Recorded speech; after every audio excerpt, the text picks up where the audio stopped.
It's 5 o'clock, 5:01.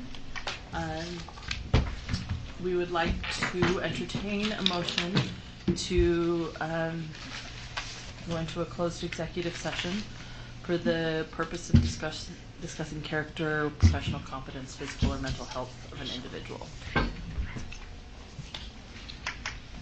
Oh, sorry. Thank you. Everyone.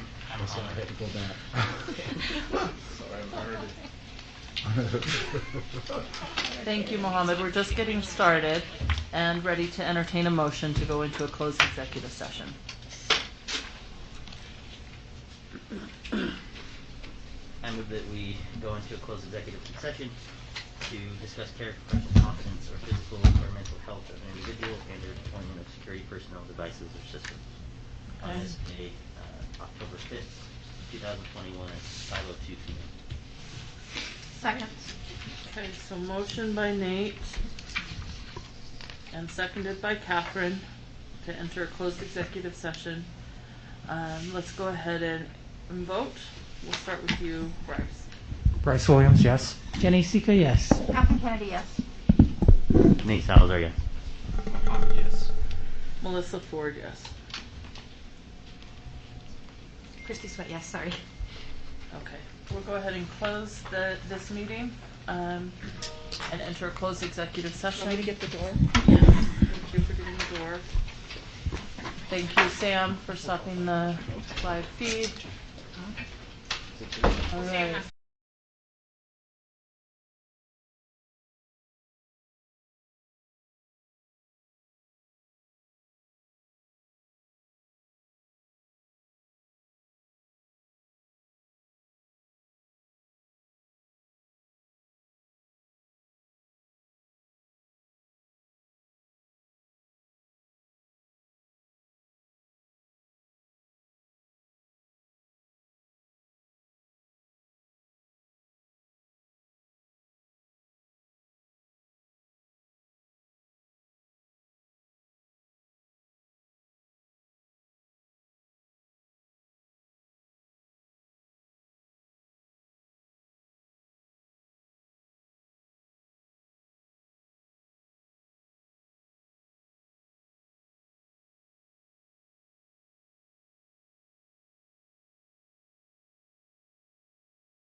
Let's gather, everyone. Sorry that we were just a few minutes delayed. Sam, will you give me a thumbs up when we're ready?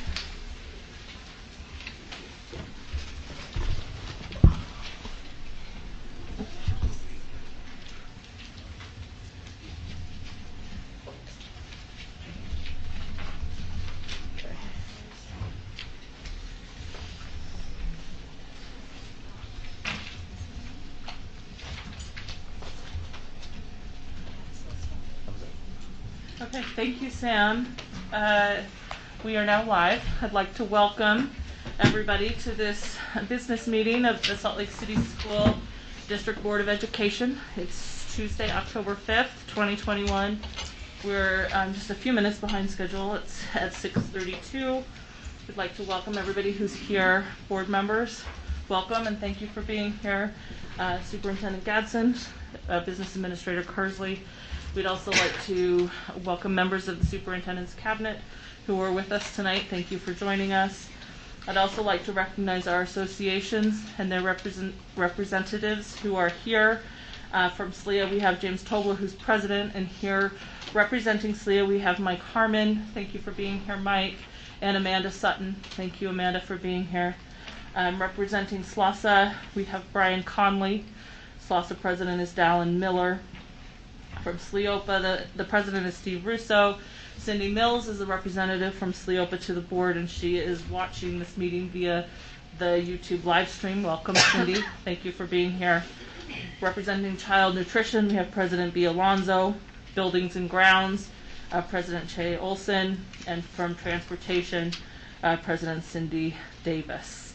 And we appreciate the work that all of you do to support the students of the Salt Lake City School District. Thank you so much. We'd like to begin with the Pledge of Allegiance, and I've asked if Amanda Sutton will lead us in the pledge.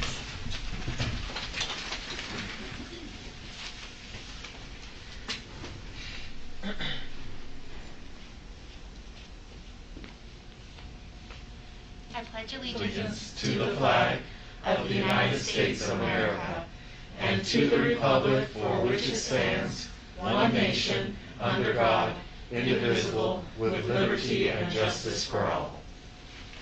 Thank you so much, Amanda. We have a recognition tonight. Emerson Elementary School is a Blue Ribbon School, and I'm going to turn the time to the superintendent for that recognition. As you said, Emerson Elementary School has been recognized as a National Blue Ribbon School. That is a significant accomplishment. We are going to go out and thank the faculty and the administration of the school for bringing us this very distinguished designation. It is academic criteria. It is the service that is provided to students and families. And so we want to thank Emerson High School and encourage them to continue. Emerson Elementary. And we want to encourage them to continue the excellence that they've shown. Thank you. Thank you, Superintendent. And thank you, Mohammed. Emerson's in Mohammed's precinct, and it's a great school. And well done to Emerson. I mean, really. It's a great school under great leadership, and they're doing great things for our students. So thank you for that recognition, and I would love to see pictures when you go out to Emerson and recognize them there. I think that's great. The next item is our consent agenda, and I would entertain a motion on the consent agenda.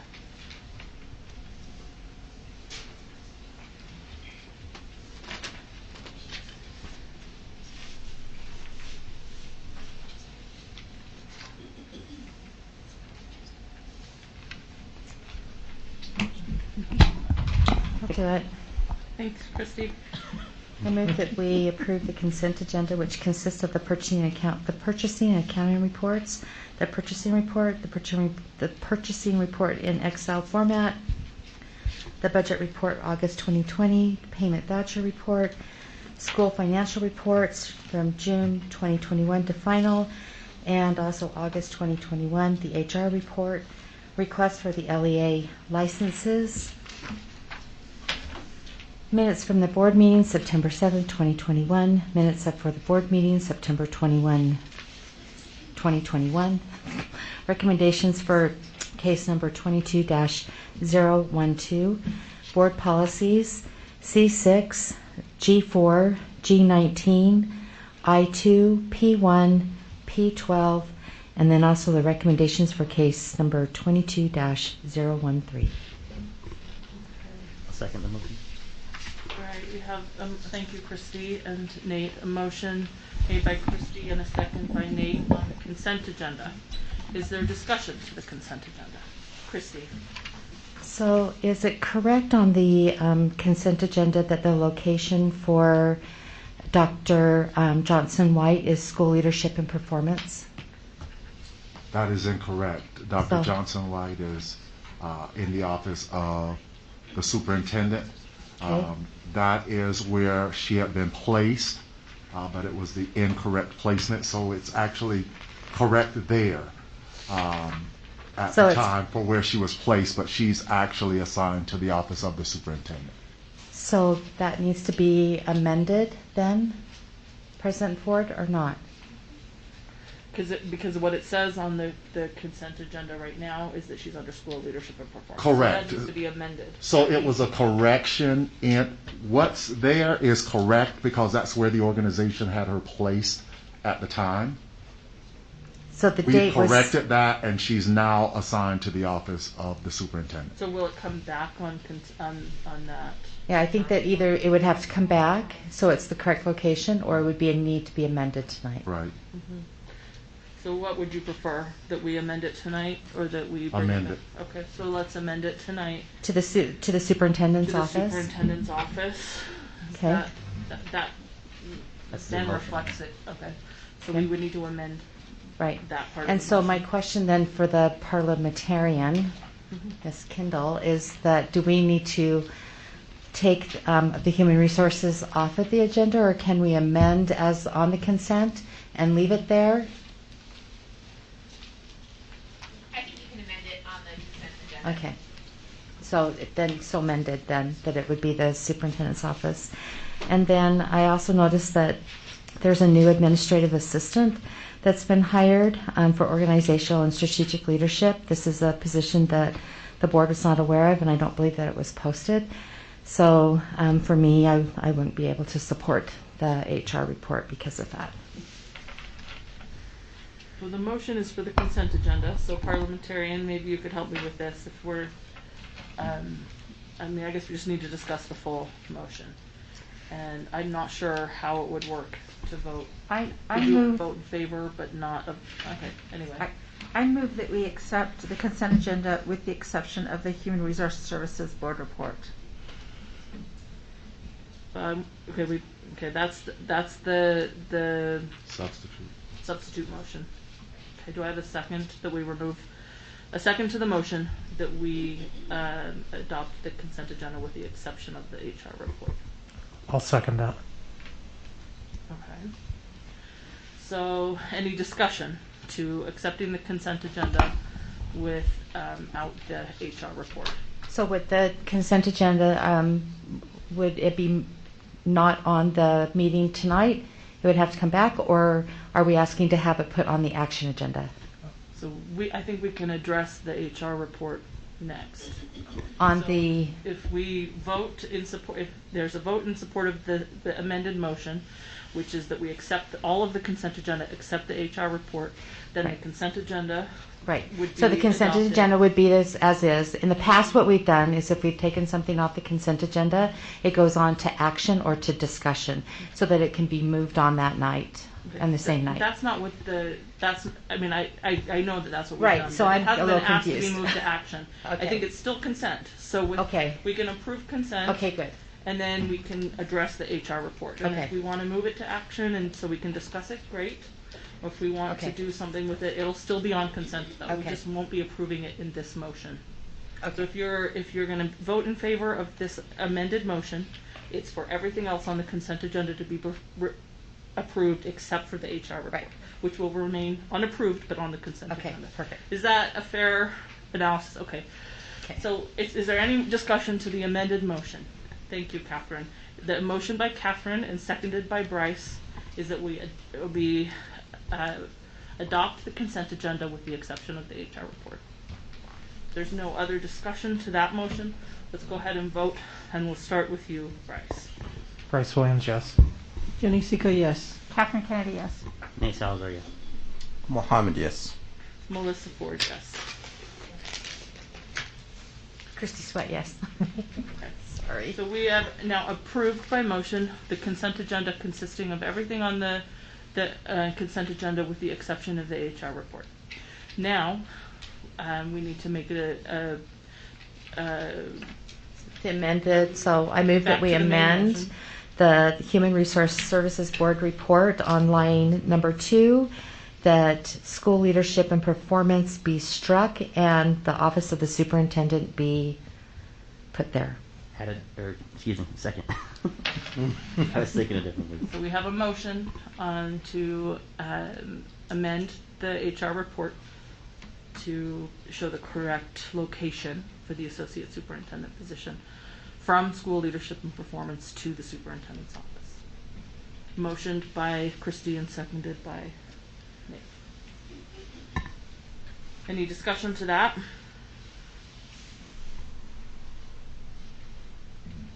All right, let's go ahead and vote, and we'll start with you, Christie. Christy Sweat, no. Melissa Ford, yes. I'm sorry, I'm not clear. Are we just voting on that particular change? On the amendment.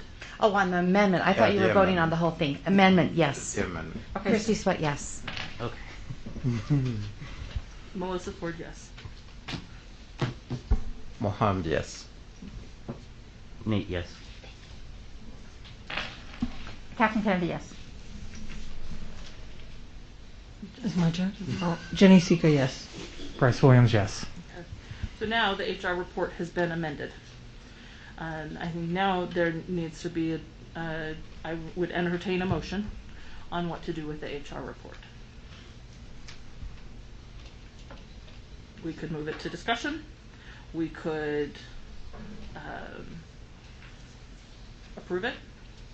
We could, it's up to the board by motion.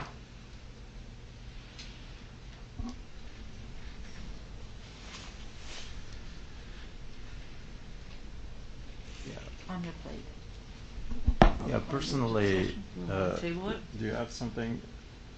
No, you can. Okay.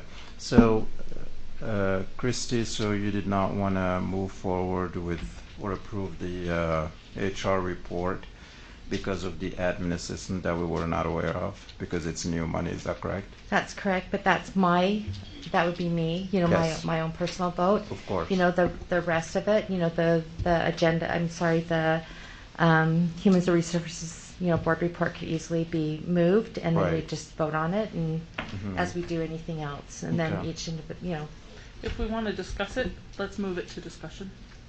I think that that's fair. I mean, we've done that for other items that have been on consent. If there's discussion we want to have about it, then let's move it to discussion. Yeah, we can If have board both members then. are comfortable with approving, you'll want to see it move forward, then make that motion. But I'm open to a motion for what the board would like to do with the HR report. Okay. We don't So- even need to vote if we just want to move it to discussion, right? We do have to move it by vote to parliamentarian, you can help me, to move it from consent to action. No, I guess we can. We can just move it. Is the board in support of moving it to action, to discussion? Yes. Okay. We will move the HR report to discussion, and we will address that later in our agenda. Okay. All right, moving to the next item on our agenda, C, request to speak. Didn't receive any request to speak, is that true? That is correct. Okay, thank you, Business Administrator Kersley. We always appreciate when community comes to address the board, and so we appreciate that and always set aside time for that. But seeing that there's none, we will go ahead and move to the report section of our agenda, beginning with an update on the Salt Lake Virtual Elementary School. Superintendent, I'll turn the time to you to invite who you have to give this presentation, this report. Yes, I'm going to ask Dr. Tiffany Hall, Dr. Leeson Taylor, and is Mr. Lim here? And Mr. Ken Lim, principal of Salt Lake Virtual Elementary, to come forward.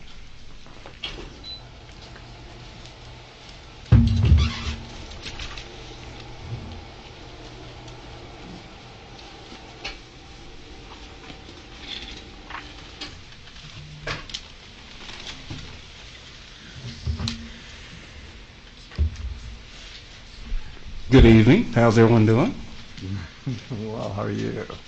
We appreciate your time and this opportunity to present regarding an update with the Salt Lake City Virtual School, Elementary School.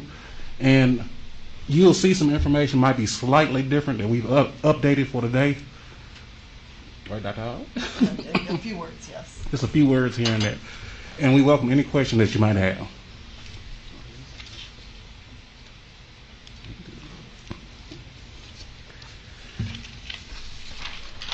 As you see here, you see our enrollment at the current time by grade level.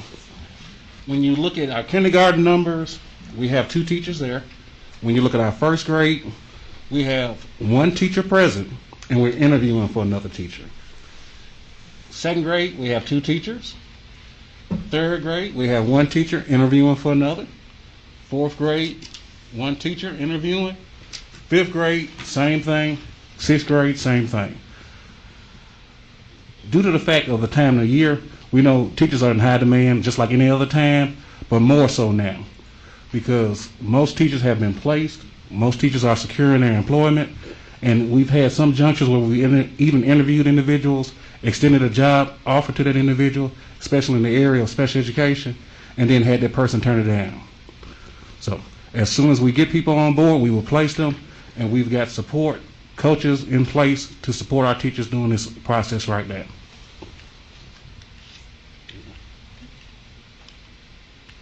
All right, we also have technology in place. All of the students have computers. We have computers at the school ready if we have new students come and register. They can check them out there at Parkview, where kind of the hub of everything is. And we have a family tech support office hour that our digital technology coach Gloria Shirley holds every day at 10 o'clock. So parents know if they come in and they have a problem with their computer or a problem getting on or logging on or doing something with it, they can Zoom in and talk to her. They can come in and talk to her. And if the 10 o'clock hour doesn't work, then she will work something out with them. That's just a good time for them to always know where and when they can find her, either to get that help or to schedule some new help. In the area of special education, we currently are supporting those students with a teacher rotation. We're providing those supports in place. Also interviewing to hire a full-time teacher. We've also given all of our required assessments. We've been doing Acadiance reading and math, and also the reading inventory for grades 4 through 6. So all of those things are progressing as they need to be. And then we are on to counseling. Counseling has been an area of concern for us. We have a full unit devoted, but currently, once again, we're hiring, interviewing to hire to secure someone for that position. So we're working on a rotational basis from the respective base schools where those classrooms are, working with those counselors on site, and then we're reimbursing them, working with them, making sure that they're adequately compensated.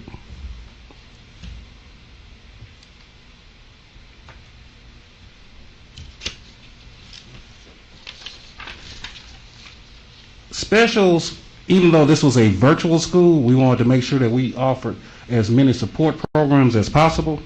We put things in place so that they would have the arts, and that's through dance on Thursdays. They would have Playworks, which would provide physical education for them every day, and that we would make sure that we would have things that would keep them engaged in those support programs.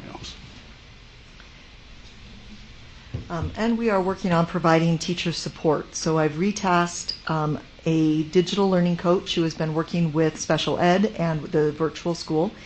Gloria Shirley, our digital learning coach, is now there 4 days a week, so a 0.8 FTE. We also have a 0.25 literacy and math coach working with them. So much like all of our schools on the East, we have them there working on PLCs, planning, putting instruction together. And we are also putting into place a facilitator support. And this is important because many of our teachers last year who did an amazing job teaching online, and I think we kind of all hoped that, they'd want to come teach in the school, but they didn't want to. But what they are willing to do is to come and meet with our teachers. So we are hiring them because they will have, some of the teachers are new to teaching in general, like brand new. Some of them have a lot of experience, but lesser experience or different experience than our teachers who were teaching during our remote period last year. So those teachers are meeting with those teachers, meeting with the Salt Lake Virtual Elementary teachers between 2 and 6 hours a week to talk to them about tips and tricks that they found worked best for different grade levels, the best ways to keep students engaged, all of the different ways that they can put that learning together. And we have one for every grade level. So that was our intent, is that we would find those truly excellent examples and ask them to help facilitate those teachers in that learning. One additional thing that we did not include, we've held a collaboration session between the virtual school principal as well as all base school principals to make sure we have a seamless cooperation that's taking place between those different sites. We wanted those teachers to feel welcome in those respective buildings, but also to understand what the resources are in those buildings so they can employ them for students. All right. Thank you for that report. I know, I'm sure, board members have questions. So we'll just, we're not going to take turns. If you've got questions, raise your hand. But just remember that we will make sure everybody has an opportunity once before anybody goes twice. So questions for these three on this report about the Salt Lake Virtual Elementary? Christy? Thank you so much for being here tonight. It's nice to see you all and appreciate the information that you've given us. I'm thinking maybe this question might be for Alan, but could you pull up your enrollment and staffing?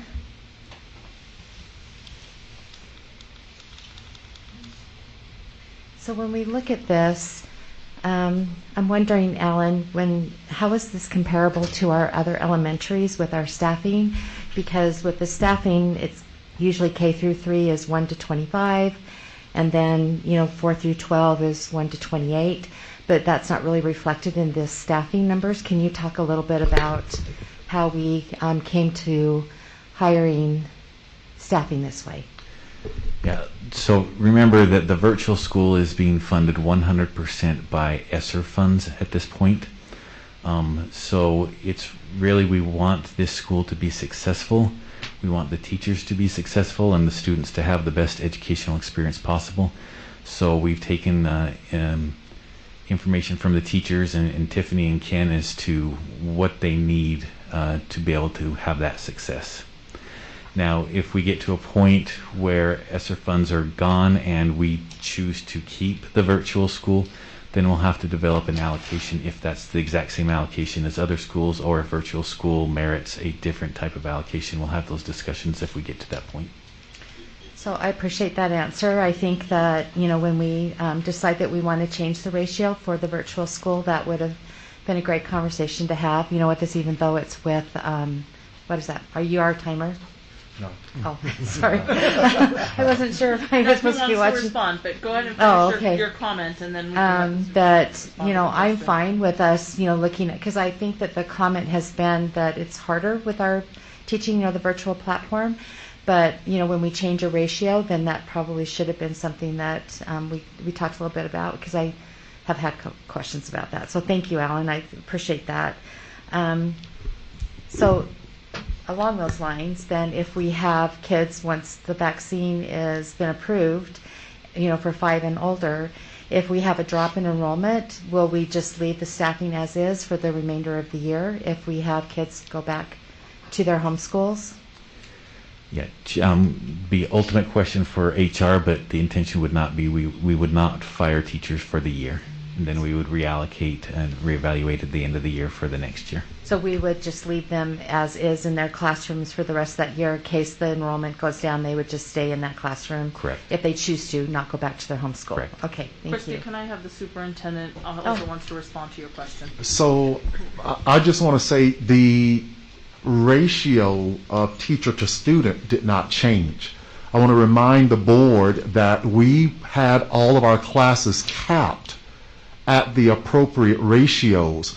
But 2 weeks before school started, our numbers went up. And so we had to make adjustments in staffing as a result of that.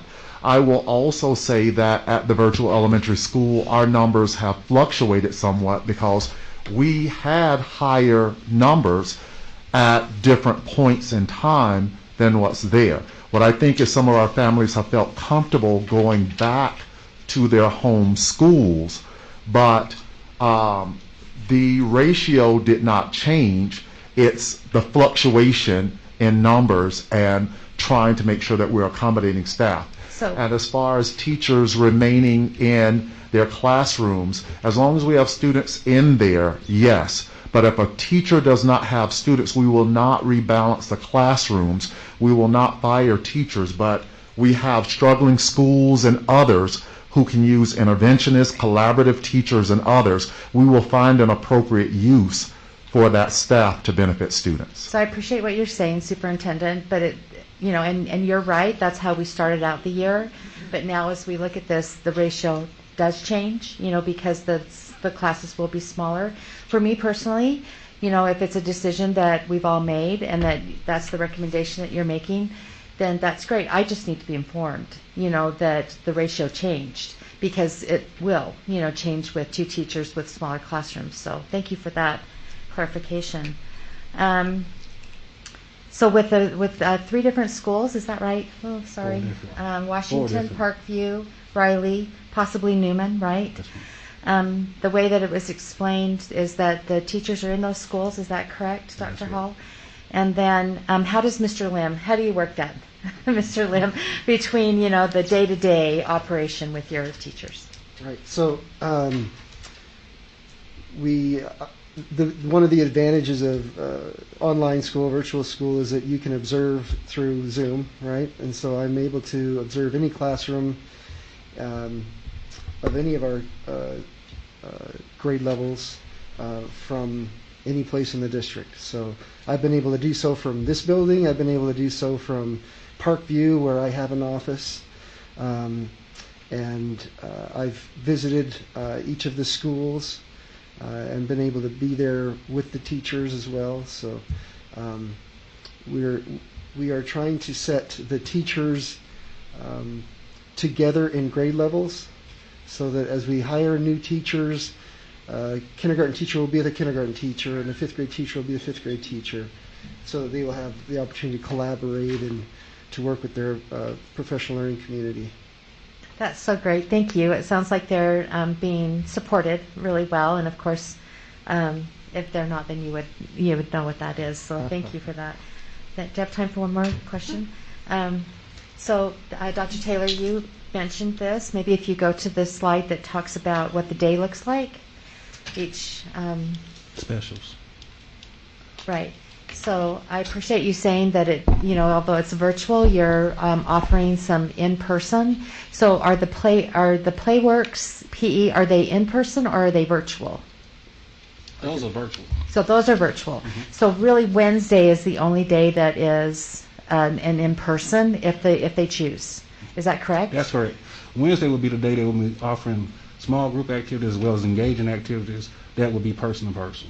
And is that at the school that they're at? So like, for instance, if they're at Riley, it would be at Riley, and okay, that makes sense. So would it be better for us, I mean, it's a little bit of a hybrid. Well, it is a hybrid, you know, because we have an in-person, right? And so calling it a virtual school, you know, with a hybrid platform, I don't know. I mean, maybe something, you know, in there that says that there's a little bit of an in-person, because I didn't know that until you brought it up on the special offerings, and so I appreciate seeing that, you know, that there is some opportunity, but obviously more of a hybrid than just plain straight virtual. Straight virtual. Yeah. If I might respond to that, the only reason that we've been careful not to use the term hybrid is because many people in the public associate that with having a teacher having some students in the classroom with them and some students online at the same time, and we have committed not to do that. So how would you handle the Wednesday with kids that would want to be in person and the ones who wouldn't be at the same school? So we've informed parents that if they choose not to or they can't come in, that we would find other ways to meet their needs. So if we invite a student in for a small group, let's say they're struggling with adding fractions, or they can't come in or choose not to, then we're going to find a time to have a small group online. Okay. To do a breakout room in Zoom, for example, and find time to do that. Thank you. I appreciate your answers tonight and the clarification, because we've all been getting questions about the virtual platform, and this has been very comprehensive and has definitely answered some questions, that were in my mind. So thank you. Thank you, Christy. Catherine? Yes, so thank you very much for coming. It's nice to see you all and to meet you, and great to have you with us, Principal Lynn.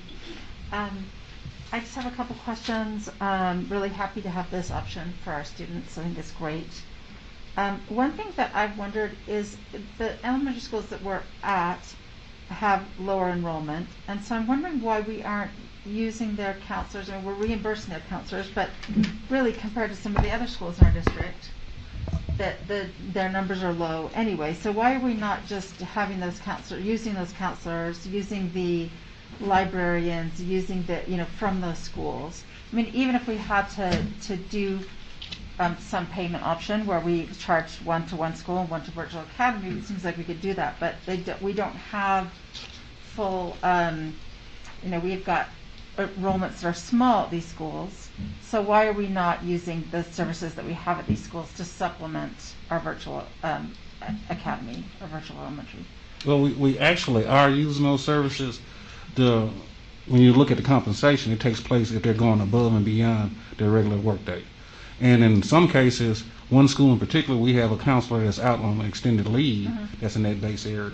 So we're trying to make sure that we're mirroring those services where appropriate. Okay, so for that one, there's no counselor in the school right now. Yeah. Okay, so that makes sense. But it seems to me like, and I guess I would have other elementary schools say, well, I'm serving 420 students, so why shouldn't the librarian at these schools serve these extra students?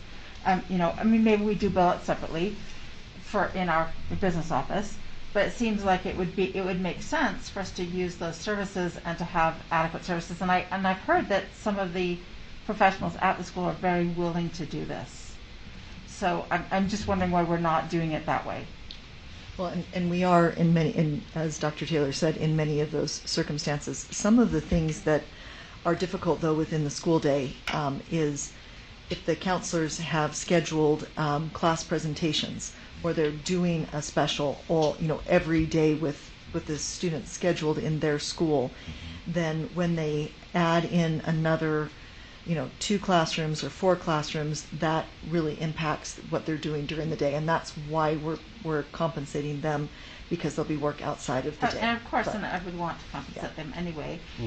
But it seems to me like I said, that we have some schools that have 420 students, and then when we have schools that are 250, 270, or whatever they're at, it seems like adding in our virtual students makes it to be the equivalent of a full school. So I guess I would say, great, I wouldn't want to disrupt the counselor's schedule, but it seems like we could add in those additional classes.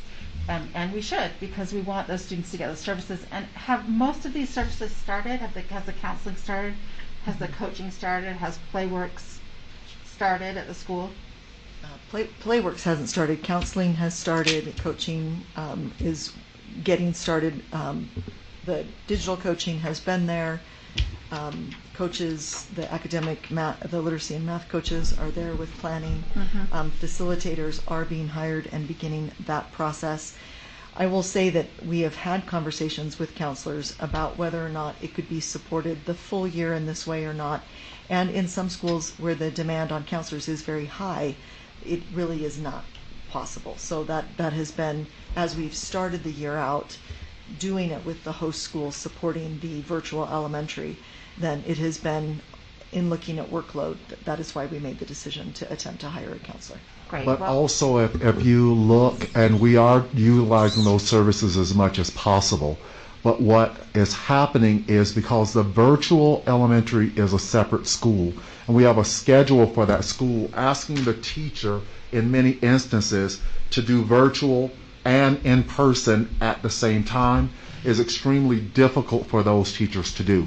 And so they're working the schedule so the students provide the service, but it's additional work for that teacher because of the schedule they've already had. So it's blending the virtual students in to that teacher's schedule some way. And I understand what you're saying, a schedule that's planned for that number of students, and those students are moving in. In this instance, the teacher is working in person and having to do virtual at the same time, and we've brought that. Which teacher are you talking about? The teacher for the specials, is that what you were talking about? Well, and counselors? I would assume that for example, the librarian would have a class session with the virtual as well as a separate class session, so they wouldn't be blending, but that there would be enough time in the librarian's day, for example, to accommodate those virtual sessions because there were fewer students in that school than there were in another school. That's my question. I mean, why are we not able to take advantage of the services we have that are set up and going on? Because my concern that I've heard from my constituents is that many of these things are not happening yet. And so if we could use the people in our schools that we have set up that are serving smaller numbers of students, we could get those students those services more quickly. Right, and what I'm saying is they have a set schedule. While there's a smaller number of students, their schedule was planned. And so the librarian might be assisting with intervention currently in the school and is providing library media services. We've now asked that teacher to pick up virtual students in a schedule that was already created and set, and that's why it's difficult to do what you're asking to do. I know the number of students, but because of the scheduling and the supports that are being provided in the school based on what that person was supposed to be doing, we will be pulling services from students based on what the principals already assigned before they knew they were picking up the virtual load. Sure. I guess we've known for a while that those virtual students would be in those schools. And so my question would be, why do we not plan for that? And also schedules can be adjusted within the school. Right. So I guess it doesn't seem to me like a hard fix, but I mean, right. I guess I will, even though some of the schools are smaller that they're in, they do have, they might have a smaller number of students, but they have the same number of classrooms. Correct. And so they have to meet the needs of those classrooms, and in many of these schools, those specials are set because they are using them for their planning time or prep time or some other work time. We really have hired on an hourly basis an excellent librarian who will start with his first set of lessons on October 13th. Oh, great. So we will be able to do that. Now, I will also say that the librarians at all of those schools have been providing services. We've done some SORA overviews so that they can get in and use our award-winning online library collection that's been curated, and getting them in and making sure that they can check those books out and doing some of those kinds of things. They just are not able to necessarily, between the virtual school schedule and their schedules, able to provide more than kind of hit and miss. They are really I've heard that they and other specials have been fabulous. They have been doing a great job. Very willing to help. Step in and help. Yes. And so I just say, or do it. And so I just say, let's make sure that we allow that to happen if they're willing to, and to get our kids the services as quickly as we can. The other question I have, and I know that probably my time is running short, but Catherine, what's you're out of happening time with on this NELP? one, but I'd be willing to forfeit a minute of mine for you. Oh, thank you. What's happening with NELP services?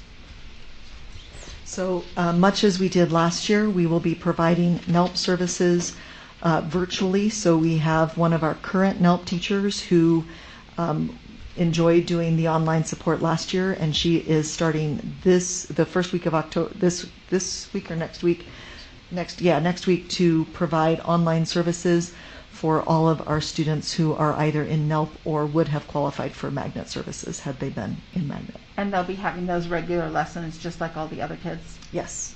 Right. Yep, Okay. they'll be on Wednesdays more than likely, because that's the day where small groups meet. So it's a more flexible day for those kind of meetings. Perfect. And I would just say that let's get these things started. I appreciate the work that's gone into this. The last thing I would say is that maybe if we are having a hard time hiring teachers for all the classrooms, we could look into a 5th-6th split with the numbers. I think there was 36 and 30, or was it 36 and 38? 39 and 36. So we have 28 caps for 5th and 6th. Is that right? In typical. So it seems like we could. I mean, splits are not super popular, but if we used a CNA kind of model, that would be wonderful. Something to think about. Thank you, Catherine. Other questions about this? Mohammed? First of all, thank you so much for everything you're doing out there. I mean, I've been talking to some friends who are like on the East Coast, and they are teachers, and their districts, they don't even have a virtual opportunity for kids who are not able to come to in person. And I just want to say, very proud of our district, and I just want to commend you all for everything that you're doing.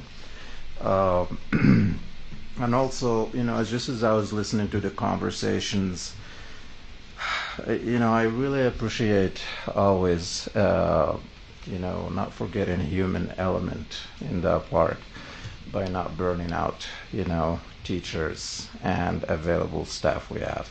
That's very important, because we can do productions, we can make sure our students are continuously performing, but also we need to make sure that we are not burning people, because if people are burned out, guess what?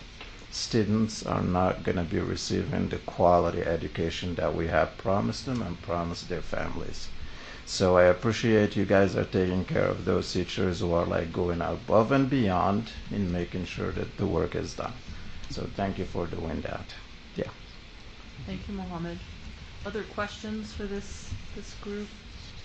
I have a couple. I want to echo what everybody said, and Mohammed especially. Thank you for this work. I think we have seen through this time that what we want is to give parents the ability to make decisions for their kids based on what their kids need, and having a virtual option that's high quality and provides every educational opportunity to students at this time in the pandemic is so important. So thank you for that. I know, starting a new school, we heard from teachers a few meetings ago with some struggles. Let's face it, there are just struggles when you're starting something new. And I want to applaud the work you're doing to support them. I want to applaud the work they're doing in difficult circumstances to try and really provide the highest quality services. Just a couple questions. One thing we didn't hear tonight that was as a follow-up from those concerns was just things like tech curriculum, manipulatives, the equipment that they need to teach. How are we on that? I'm glad they've got computers, that's essential, but do the teachers have access to the curriculum they need? So that's question number one. The other thing I'm thinking about is this Wednesday day with the kids with optional in-person and them being in multiple locations. So if a parent has all their kids at home enrolled in the virtual elementary and they've got multiple grades, are we really asking them to go to 3 or 4 different elementary schools for specials for that optional Wednesday day? Because that could be, just thinking about, when my kids were little at home, how that might have looked. And then how that might look for families who've got kids in that virtual elementary. So those are the two things I'm kind of asking. Do they have the resources they need, the teachers? And then are we thinking about the locations of those buildings so that it doesn't make it difficult for parents to actually, if they want to participate in person, to be able to? Well, I can speak to the curriculum materials in support of Dr. Hall. We've made sure that we've leveraged resources to get those things in the hands of teachers. Anytime they make a request, Ken makes sure that he addresses it, and then we support them in that endeavor. Matter of fact, we work through our district leadership team with all the principals to do resource gathering. So if there are textbooks that are necessary or support materials necessary, we gather them from the schools first. Then we replace those materials to those respective schools. Okay. So you're gathering them, so I'm understanding, you're gathering the curriculum from maybe extras in other buildings and then providing them to those. We are having supply chain issues from the publishers themselves. I understand that. And so, yes, Dr. Taylor actually went and picked up a teacher's edition and drove it to the teacher the other day. Thank you for that. Thank you for that. Yeah, Okay. but we are working through some of those ordering pieces, and we've discovered that some that we had ordered for 3 months, we finally know where they are now. So that's been a bit of a process. One of the things with the Wednesdays and the optional days, as you're talking about, as those small groups, and Ken will talk about this in detail, but you're very right. When they're at 4 different locations, that would be very difficult. One of the solutions to that is that you might say, my child is going to have a small group today at Newman, and these aren't the specials. This would be a small group with maybe, as Dr. Taylor said, we're working on fractions. Yeah. Maybe Principal Lynn, somebody is working on fractions, probably me. And as they're working on fractions, and then they might say, well, I can only go to one school. I can just drive to one school. Well, if they wanted to have a small group in person with their kindergartner, they might go to that school the next week. So those are very fluid and very flexible. They could have them online or they could have them in person. So, rather than saying everybody has to be at an in-person group at 10 o'clock on this Wednesday, they would be able to work around those family schedules, because you're right, that would be a really difficult thing, especially as weather gets bad and streets get a little slicker. So we'll take that into consideration. It is an optional option. Do you want to say some more about Wednesdays? And I don't know if I've still got just a 45 second. seconds. I want us to then continue revisiting this, because we need to make sure this is a high quality option, but we also need to know and set some good strong parameters for what it will be moving forward, right? I mean, I think the board needs to have a good conversation about what the expectations are for this school. I think we do need to provide this option. We live in a world right now where this option is necessary for a lot of people, and we need to provide that option. But it may not continue to, it may always continue to be. I'm not saying one way or the other. I just want to make some assessments and some good board conversation about this toward the end of the school year. How we're doing, how we want it to look moving forward. I want this to be an ongoing conversation. Superintendent. And Chair Ford, something that I have to acknowledge, I just feel obligated to acknowledge. It is very different teaching in a virtual space. I taught at the college level, both in person and online is completely different. The amount of time that goes into you planning, making sure the technology is correct, making sure that you have a highly engaged lesson, and engagement over the computer is different than engagement in the classroom. And I just feel obligated to make sure we're recognizing the very difficult work that our teachers are doing at the virtual elementary, and the work that goes into them being able to provide just one lesson to a student. A great amount of time goes into that planning. And it's just completely different than the in-person instruction and the preparation that goes into it in our schools. Thank you, Superintendent. Were there other comments? I can see Catherine, but go ahead, Catherine. Okay, no one else, okay. And I completely agree, Superintendent Gadsden, and that's why I want to make sure the specials have started and that we're using them, because the specials are enormous. As someone that has stepped in and taught for long times when teachers have, in fact I did it when a teacher died, the specials are crucial for getting those lessons ready and planned. And so I want to make sure that the specials have begun.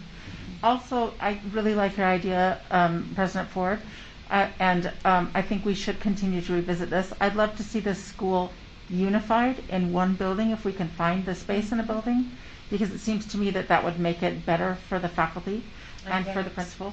And I think we should be talking about what school it should be in as a board. That's a discussion we maybe should have had earlier. As a board, where should this school be located? How do we place this school? What's the best position for the school? So I'd like to have that be part of our discussion. And I think even in a follow-up, let's just get maybe a report from Principal Lim to Superintendent Gadsden, so it doesn't take a lot of time unless board members want something different, but about whether the teachers have all the supplies they need, because that was a very good point, whether the specials have started, whether NELP is going well, whether special ed is going well, all those kinds of things. So if we could just get a report at our next meeting, I'd really like to. I think you're right, this is an important, a really important school for us, and I want to make sure it's going well. Thank you, Catherine. Thank you for being here. We appreciate all the work you're doing. Thank you. Board members, before we move to the next item on the agenda, which is a report about the Special Education Procedures Manual, we had a group of students here from West High that missed the request to speak sign up, but they're still here, and wondering if the board feels comfortable asking them to come and giving them their opportunity for the request to speak now. Recognizing it is outside of our normal procedure, But we do like to hear from our community and especially from students. So if the board is in support, Yes. we like to Absolutely. give them, you've got 3 minutes to speak, or 5 as a group. No, and I also want you, let's put sorry, Sam. Thank you, board, for supporting that. Go ahead and come forward, students. And just for the context, our West High students are from the mock trial team, and they're looking for support from the board in an upcoming trip that they are planning on taking. Maybe need to set a correct expectation, though, that anything that's not on our board agenda is not something we can take action on tonight, but we would really very much like to hear from you.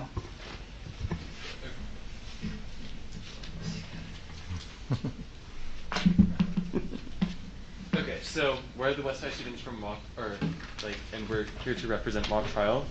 So we want to compete at an Empire competition in Chicago. And Empire is a prestigious competition, international, and it's held place in the middle of November. And we'll send 11 students, and there will be strong COVID safety measures. So the biggest part of this competition, beforehand, is obviously preparing to compete, but we also have to fundraise. So to fundraise, we're asking donors for money, and we've asked individuals, we've asked organizations, foundations, and law firms, and we're in the process of fundraising right now, and we've got verbal contracts in place currently, and we also have a cost breakdown with us right now. Would any board members like our budget breakdown? Absolutely. Yeah, Fran. Also, empirically in the past, the West High mock trial team, and also what we're planning on doing this year, the West High mock trial team has self-fundraised for 100% of the cost of the trip, and students generally don't have to pay anything, and it's all paid for through fundraising that we do on our own.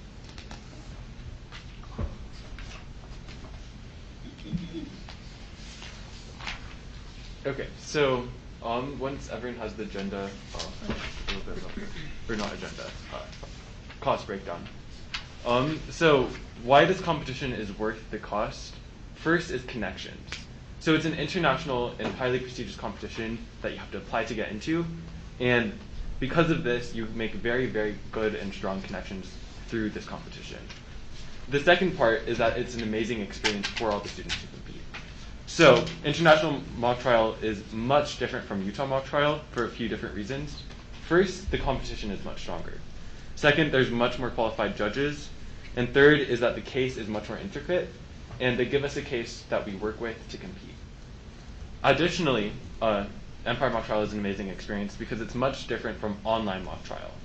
So first, we get to experience the law world from Chicago, but we also get to learn public speaking, get real court experience, get much more direct feedback, and learn how to present things more effectively. So the educational value of this competition is, first, we get real hands-on experience in actually arguing and competing in mock trial cases. And our students spend dozens of hours studying the case, and it's a 200 to 300 page document. And then we apply this case to real arguments. And we have a very experienced coach who practices defense law, and he helps us and teaches us the law and teaches us how to argue. Additionally, we get public speaking experience because we have to speak in front of a whole courtroom and argue in front of a whole courtroom, and we have speeches like openings and closings that we present. We also get debate experience. We have to think on the spot when we're arguing objections or when we're arguing about the case, and we have to identify and express new arguments, and we have to think critically. And we also learn strong new ways to think. For example, one of our students, Sophia, she was trying to memorize her cross. And in her cross, she wanted to hit 3 different points, or 4 different points. And she wasn't able to memorize them and recite them on the spot seamlessly and easily. But then our coach, Ed Wald, he asked her how she thought. And through asking her questions, he figured out that she thinks with pictures. So then he drew a picture for each one of the big points she wanted to hit, and showed her the pictures and told her to think about these pictures. And then he asked her to go through the 4 points that she wanted to hit, and she got them seamlessly. We also get strong new connections through Empire, through both adults and big individuals in the law community as well as other students like us who are competing at Empire. And also in Chicago, we visit historical law-related sites. A few years ago when we visited New York, we visited like a judge courthouse, and we visited like historical sites related to law, and we learned a lot about the history of law. So to sum it all up, Empire Chicago is a prestigious international competition held in Chicago in the middle of November. And we've self-fundraised in the past, and we're on track to self-fundraise this year, and it has very, very, very strong educational value. Thank you so much. Thanks for approaching us with this request. We do have a process for trips to be approved by the board. This is not on our agenda tonight. What I'd love to do is connect you with probably Dr. Taylor in School Leadership and Performance, and you can chat with him because this isn't something that the board can address tonight, but it sounds like a wonderful opportunity for your group. Catherine? And I would just add that it's great to see you guys. Thank you so much for coming and telling us a little bit about you. We always like that during speeches. Remember that part of the process is going through the SEC and the SIC. They both meet next Monday. So in order to get this onto our agenda, you have to go through them first, but do it right away because otherwise it won't be till November. So next Monday, so you've got to get on that, get it to SIC and SEC, and Principal Wright or your instructor can help you with that. And what I'm asking is for Dr. Taylor to give you support in getting this through the right process. Can we ask a quick question? Yeah, so our school directed us through a set of guidelines to help us get on the agenda today, but unfortunately, apparently we aren't on the agenda tonight. So we've already discussed with SIC, and in order to talk with SEC this week, we were told that we have to get school board approval today in order to like start everything for this trip. No, that's not true. That's not true. So could we but just... there are people here tonight who can help guide you through that process. Yeah, for sure. Thank you. Yeah, thank you. Yeah, thank you. Thank you. Thanks for coming. We'll have you talk to And Dr. Dr. Taylor, would you mind? Raise your hand. Yep. Thank you. Yeah, thank you for your time. Thank you so much. Thank you. Thank you, board, for accommodating that, and we always do love to hear from students. And thank you, Sam, for setting that up on the fly. Okay, now we'll move to the second item on our report agenda, the Salt Lake City School District Special Education Procedures Manual. Superintendent. Yes, I'm going to ask Dr. Sandra Buendia to come forward. And we have our special ed coordinator, Nicole Suchi. Yes. It's taken me, I don't know, 10 years to figure that out. Thank you for being here. Thank you. So I'm here to support Nicole, and she's going to present. Shelley, unfortunately, wasn't able to be here tonight, and so we have Nicole in her place. So thank you very much. Thank you for being here, Nicole. Of course. So tonight I'm here because USBE has issued a new set of special ed procedures and a new manual, and so in an effort to align our procedures and manual with USBE's manual, we have made some changes to ours, and part of that process is that then it comes before you to approve those changes. And so we put together the two exhibits that we gave you. One was just a synopsis of all the changes that took place, and the other was a copy of the new manual with all those changes made. So if you are so interested to go back into the old manual and find the places where those changes are on the table that I provided for you, there are page numbers that you can refer to. Mm-hmm. There's also the section numbers, so if you prefer to look in the sections to see those changes. Just one of the things I just wanted to make you aware of is there were no really substantial changes to the law. Nothing, IDEA has not been reauthorized, so there've just been some pretty minor changes. And as you see, if you read down this, and I won't go through every one of them because you can read them yourself, but as you can see, a lot of them were just edits in order to align language with the USBE's manual, and some of the changes that USBE made were that they made some edits around every time. For example, every time there was something that said IEP team, in the past team wasn't capitalized, and now it is. So those are kind of the level of changes that you see in that manual for the most part. And there were some formatting things that we fixed in our manual as well. And you'll see that some of the things are just throughout the manual, some small edits. The biggest edit that I will just explain to you is that in the past, parental consent has been throughout the USBE manual, so it was in many different sections, and the biggest change they made to this new manual was they put it all in one section. So it didn't change the content of parental consent or what we're required to do, it just changed where it was in the manual, if that makes sense.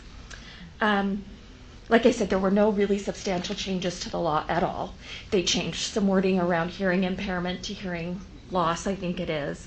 But as you can see, they're fairly minor changes. So the other thing I wanted to offer up is if you would like to look at the red line version that I worked from in making those changes, I'm happy to share that with you at any point.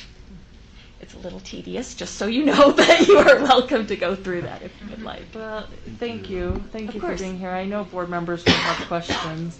It's been a while since we would have looked at this and made changes. In fact, I don't have memory of making these, of approving this. So my time on the board, it hasn't happened. It sounds like Christy's nodding, and this is new. And so it's good for it to be here on a report because this was a lot of information for us to read through.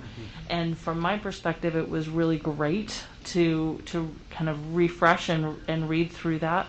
I really loved that you included our resolution as a board as part of this manual, and I do hope that as a board we'll take some time and really delve into what's here. And we aren't looking for action tonight. That's why it's on report, because I want board members to have time to think through this and talk about it. It will come back for us to approve, and so that's something that the board can kind of discuss and think about tonight. We may choose to bring it back on consent and approve it at our next business meeting. But I hope that if we do that we also carve out time in another agenda to discuss everything that's in here and how it affects our students and what we're doing to support them that are that have special needs. So we appreciate that. I'd like to add as well that the state is currently revising it again. So this might be a process that we see in the next year. So it always takes a few years, but just so you know that this is an ongoing process of revisions. So anyway, I'm sorry to interrupt you. Based on conversations we've had as a board before and comments from this board, I know how important this topic is to the board, and so I suspect it's something that we'll continue talking about. I'm sure other board members might have questions or comments about this. If you do, just thank you. Thank you. Sure. Yeah. Thank you for bringing it to our attention. Thank you, Dr. Windea. Thank you so much. Thank you. We appreciate you being here. All right. That concludes our report agenda, and we can move on to the discussion agenda. Is the board interested in taking a couple minutes, or we want to move ahead? I'm fine to move ahead. Okay, let's do it. The next item, first item on our discussion agenda is the sustainability plan. We talked about this in our last meeting. We studied it in our last meeting. It's here for discussion with the potential of moving it to action for the board to adopt the sustainability plan that was presented to us. And it's been presented and we've discussed it in previous meetings. So I will open the conversation to the board to discuss.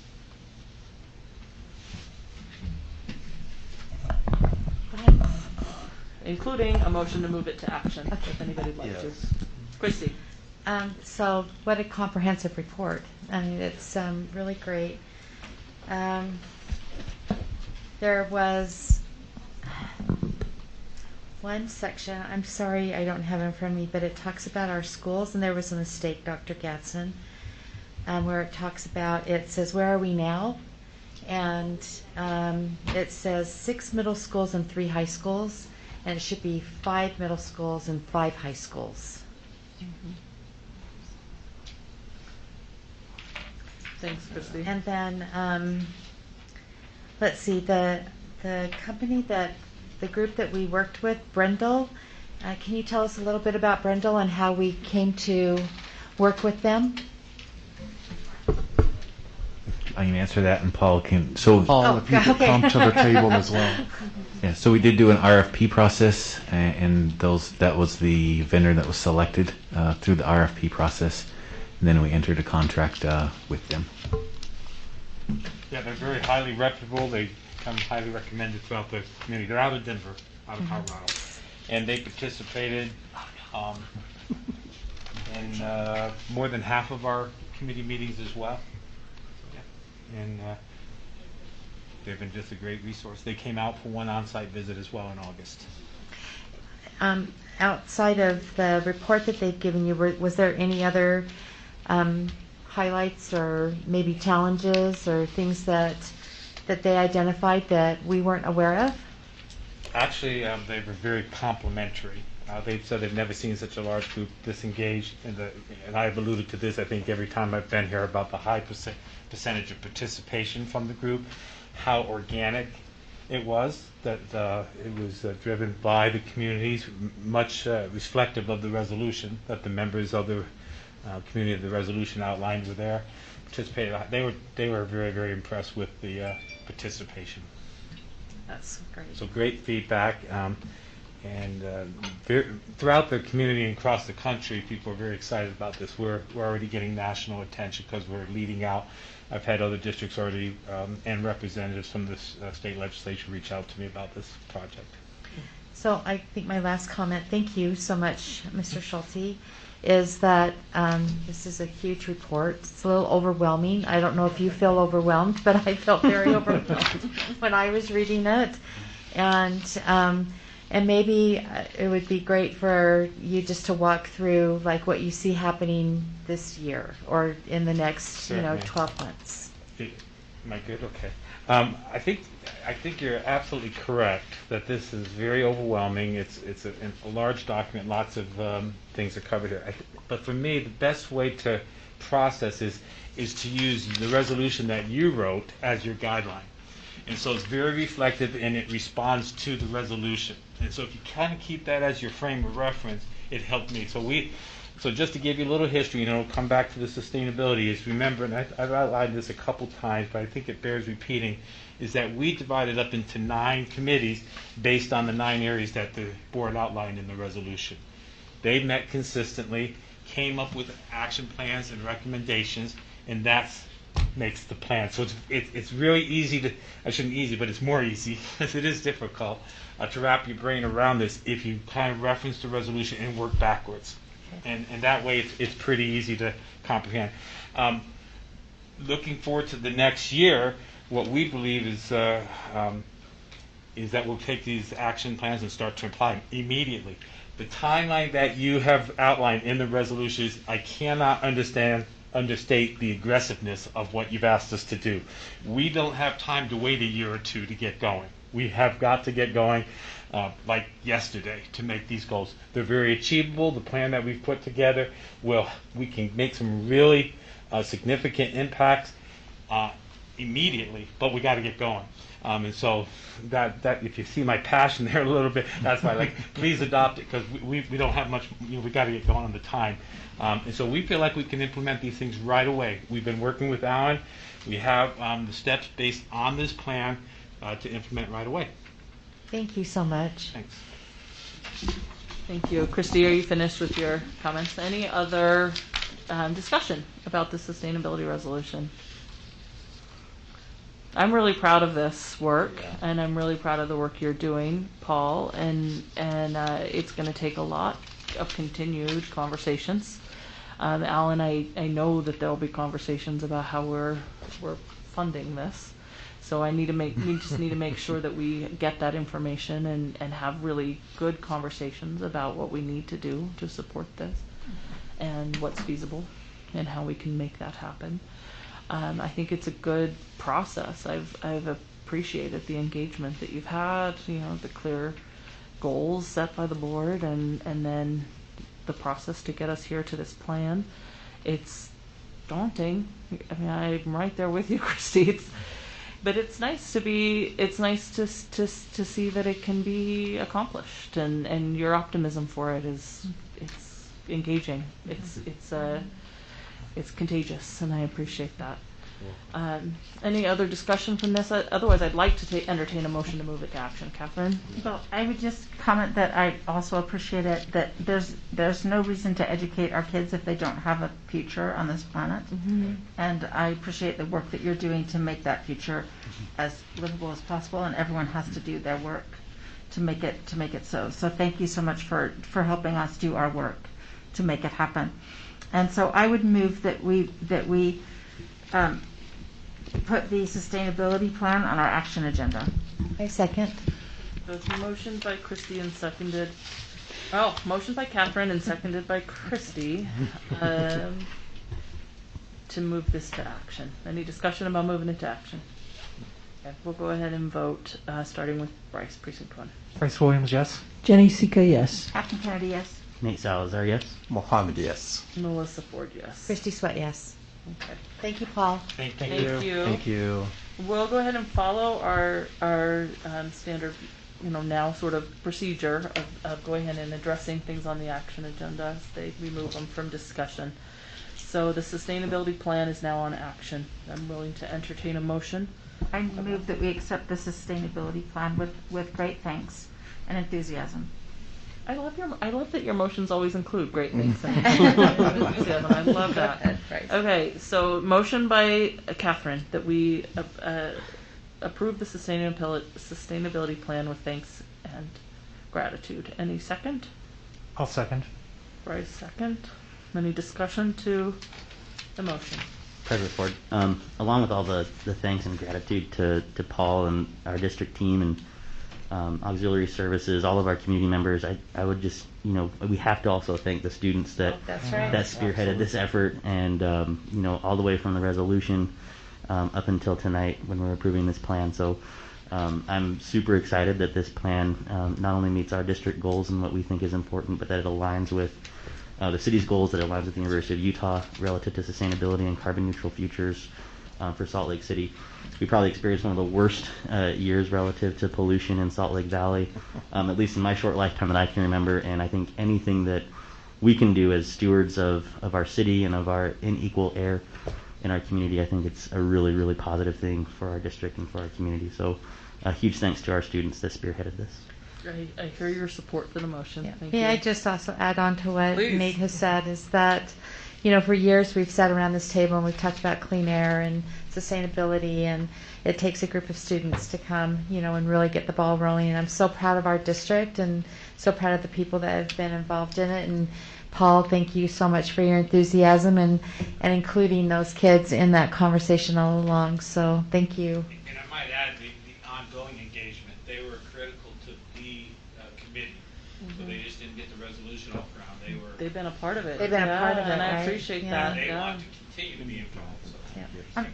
Paul, I suggest that you put together a proposal for NSBA, for the National School Board Association, with the students, and go and present about how this happened in our district. I agree. And bring the students, and then talk about the whole process from inception to acceptance of the proposal. I think that'd be a great experience for you, to showcase our district and also for the students At USBA. Catherine, I meant NSBA. Oh, yeah. But Catherine, I love that. Will you just make that as a request of the superintendent, that maybe somebody can second and we can... Should I do that as a separate motion? Yes, let's do this one, but then let's go ahead and give that direct. I think that's great. All right, so let's vote on the motion on the table, which is that we adopt the sustainability plan with thanks. We'll start, I guess, this time with Christy. Christy Sweat, yes. Melissa Ford, yes. Mohammed, yes. Nate Salazar, yes. Captain Kennedy, yes. Jenny Sika, yes. Bryce Williams, yes. Okay. All right. Catherine, if you wanted to make... I would suggest, I don't know if this is necessary for a motion, that we have the district bring this with Mr. Schulte at the lead, bring this to I think NSBA. USBA is full this year, but I think NSBA either this year or next year. I think it's This year, there's room for workshops. I think they can make it's an application process. So That's a great to work idea. with Christy, who will know the application Well, process. I don't know about To NSBA, which is in San Diego this year, Yeah. and to invite some of the students that have worked with you and worked with us from the beginning. I'm sure that some of the school board members would be happy to go to and talk about how the students contacted them. I worked with some of the students in the beginning, and make this a proposal, a presentation. So I'll just ask the board if that's a consensus support of that. Okay, so thank you for that. And thank you, Paul. We've just added to your plate. You didn't have enough on it. Thank you. Thank you, Superintendent, for... maybe I'll get you to San Diego, Paul. That's my hope. All right. So that takes care of the sustainability plan on our discussion agenda. We're moving to the second item, which is board legal representation, and there's an attached memo. You know, this is a conversation that the Board Finance Committee had in looking for board legal counsel, and it's on here for discussion so that the board can make a decision moving forward.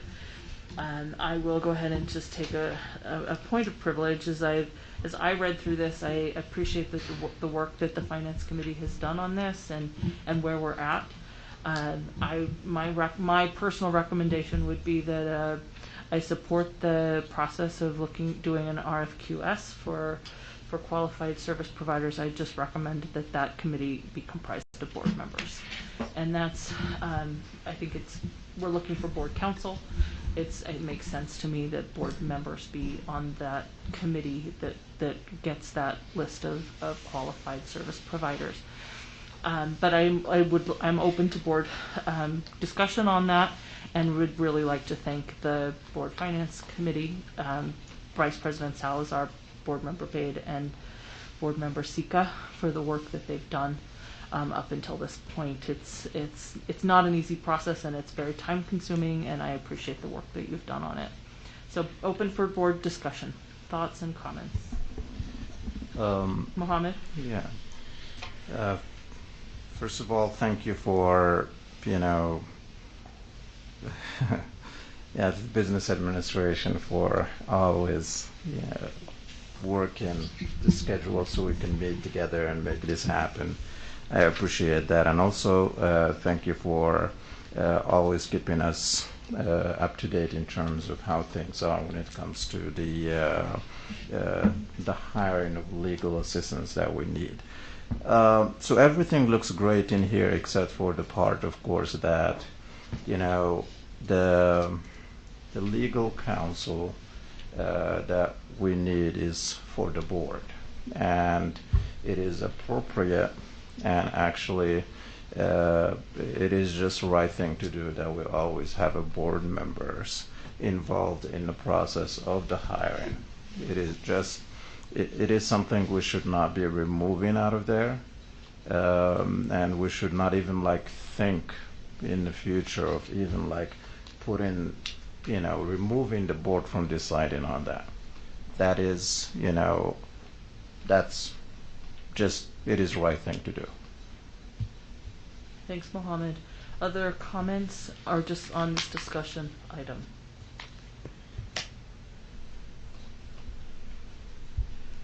Okay. I'd be willing to, we can take action on this recommendation. We can have discussion about do we want the Finance Committee to do this, to be on this committee. I think the recommendation that is here, that's attached, includes some district office personnel in helping support this process. I think that's perfectly appropriate. Yes. I just think that board members need to be a part of this. So I'm open to whatever the board would like on this. As I've read this list of district personnel who are on this committee, I think it's a good list. I might also add the Executive Director of Policy and Legal Services, Ms. Kindle, onto this list. I don't, Yeah. you know, the bigger the committee gets, the harder it is to find time to do. Yeah. So I'm sensitive to that, but I'm really open to what the board would like this committee to look like. I do think it's essential. I mean, I think the analogy I use is, you know, I hope not to need a lot of legal counsel support as a board. Yeah. But, you know, the hole in my roof doesn't matter unless it's raining. And so when it's raining, we absolutely need to have this taken care of quickly, and so that we have the right representation as we move forward. And Melissa, sorry. Go ahead, Christy. So I would just want to hear from, you know, we just heard from Mohammed, but I think the specific question would be, you know, are we comfortable as a board to continue to have the finance committee, you know, participate, or if the finance committee would like to suggest, you know, a different makeup, you know, of the committee, because we've had the finance committee be the, you know, the ones who have been responsible. So I think hearing from the three of you, you know, of what you'd like to see done, if you want to keep it as the three of you, or if you would suggest, you know, that we move other board members onto the committee. That's what I'm sort of hearing you say, Melissa, is, you know, what kind of direction do we need to give? And then at that point, we don't really need to make a motion. We just reach consensus. Is that correct? Yeah, I would. Is that move what it, you're thinking? Well, I think we can. You want to reach make a motion consensus. too? Okay. It might be clearest if we move it to So action. yeah, I mean, I would like to hear from our finance committee. I know we've heard from Mohammed. Christy, I'm happy to chime in there, and I think the one unique thing that we've learned as a finance committee is that you know, this work is complicated, you know, especially for those of us that aren't used to these types of processes like RFPs and certainly all the state laws that are associated with it. We learned a lot together as a finance committee, and I think it'd be a good opportunity for us to continue our work and growth and development as a finance committee to see the RFSQ process out. Okay. I support that. Do you feel the same way, Jenny? I do. Great. I do. I can support that. So I would entertain a motion to move this to action. It sounds like what I'm hearing from the board is adopt this proposal with the addition of the finance committee to be on this committee. I think maybe moving it to action first. Let's move it, yes. See now, but you also included Miss Kendall, Yeah, correct? maybe once we move it to action, we Then- can, we can fine tune all that. That's okay, what, yeah. that sounds perfect. Thank you. Okay, sorry, Nate. go Oh, ahead. no worries. I move that we move discussion agenda item number 2, board legal representation, to the action agenda. I second that.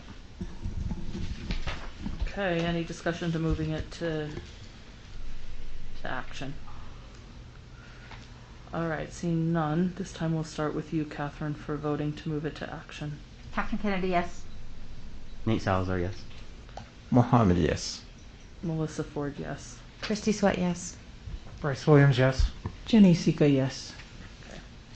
Board legal representation is on the action agenda, and we'll go ahead and take action now. I'm open to accepting a motion on board legal counsel. So I'll give a stab. Okay. Make a motion to accept the recommendation, which would also include our finance committee and our legal and policy director, Ms. Kendall, to the committee. Do I have a second to that motion? Second. Okay, so Christie's made the motion, and Mohammed has seconded that we adopt the proposal for the board legal from the board finance committee about legal representation, and we add the board finance committee and executive director of policy and legal services, Ms. Christina Kendall. Got any discussion to the motion? All right, seeing none, we'll vote, starting with you, Bryce. Bryce Williams, yes. Jenny Sika, yes. Catherine Kennedy, yes. Nate Salazar, yes. Mohammed, yes. Melissa Ford, yes. Christy Sweat, yes. All right, thank you, board members. Now we'll move to the next item on our discussion agenda, which is, let's see, pull it up. The request for an additional FTE assistant principal at Highland High School. Superintendent, do you want to start the discussion on this? Yes, I'm going to defer to Alan, but we have used our ratio at another high school to determine the need for this additional FTE. So, Business Administrator Alan Kearsley. So as noted in the attachment, Highland High School currently has a few more students enrolled than East High School. And so to give them the administrative support that they need to, and you can see that Highland has continued to grow over the last couple years. Back in 2016 there was some separation between East High School and Highland High School, and that separation is gone now. Whereas East, hasn't really decreased much, kind of stayed the same. So we're recommending an additional 0.5 administrative FTE to Highland to be the same administrative staffing level as East High School. So I want to open the board for discussion, but my first comment will be this is looking at our staffing ratios based on our budget document, correct? Right. So the budget document, it just says West High School has 4.5, Highland has 2.5, and East has 3. So it doesn't really give a ratio of number of students per administrative staff. I thought it had at one point like a 1 to... It may have years ago, Okay. but over the last couple of years, Doesn't, it's just listed the amount of FTE that is there. Okay. I would love to know what the ratio is. What the ratio is, me too. Mhm. Yeah. So if you could bring that to us, that'd be great. Yeah, I'm not sure what it is because Right. Because it's not clear. We looked at But the you could go back comparison and of students, calculate right, how at many East and at Highland, and to be equitable, that's why we made the Oh, right. request. I'm not arguing with that. Yeah, so I just we- want to know the ratio. We can go back and see what it was, Right. and then we can still do the math to say, are we still within those ratios? We just changed the presentation of it, or did Yeah. something change somewhere We along the way? could probably do that quickly right this minute, because all we need to know is How many the students number on of the students Pell at the high schools, and then divide it by the number of counselors, or Yeah. So any discussion on this item? I'm in support. It seems like it's a need and it meets the Yeah, and I student think need at Highland. Yes, and I'd Yeah. just like to say thank you, Alan. I know that that's been a discussion at the school, and I really appreciate you bringing it to the board for discussion. Thank you. yes, thank you. Yeah, I think we should move it to action. So make it's the pretty motion. clear. I move that, let's see here, let me pull out this one here. Oh goodness. Not everything. Wow. Thank you. I move that we move the request for an additional 0.5 FTE assistant principal at Highland High School to action. I'll second. Okay, Christy second. Any discussion to moving into action? Okay, seeing none, we'll vote and start with you, Christy. Christy Sweat, yes. Melissa Ford, yes. Mohammed, yes. Nate, yes. Catherine Kennedy, yes. Jenny Sika, yes. Bryce Williams, yes. All right, let's now move to action. So on the action agenda is the request for an additional 0.5 FTE assistant principal at Highland High School. I will entertain a motion. I can make the move motion. Oh, So I move that we approve the request for the additional 0.5 FTE assistant principal at Highland High School. I'll second the motion. Seconded by Nate. Any discussion to this? Okay, seeing none, we'll go ahead and vote. Please start with you, Bryce. Bryce Williams, yes. Jenny Sika, yes. Catherine Kennedy, yes. Nate Salazar, yes. Mohammed, yes. Melissa Ford, yes. Christy Sweat, yes. Okay, that motion carries. Back to the discussion agenda. The next item up for discussion for the board tonight is number 4, calendar, the board retreat. We need to make an adjustment to our board calendar to add the board retreat. And I'd like to open this for discussion among the board to discuss making that adjustment to our calendar to add a board retreat. Any comments? You can see the proposal. I think my first question would actually be to Board Member Williams and make sure that this is a time that you've been able to make work, because that's essential to me that you could be there.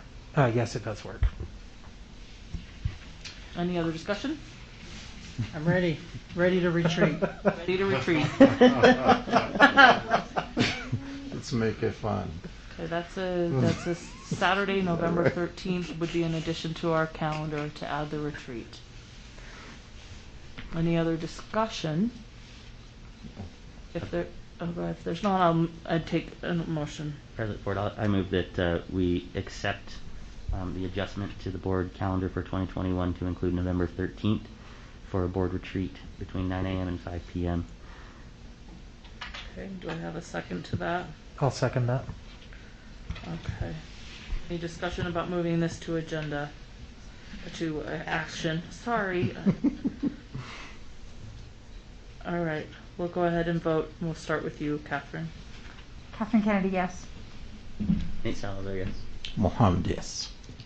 Melissa Ford, yes. Christy Sweat, yes. Bryce Williams, yes. Jenny Sika, yes. Okay. So now the calendar for the meeting schedule has been, for the board retreat, has been moved to action. So let's go ahead and take action. I'll be open to a motion. President Ford, I move that we accept the November 13th date and for the board retreat for the 2021 calendar. Do I have a second? I'll second.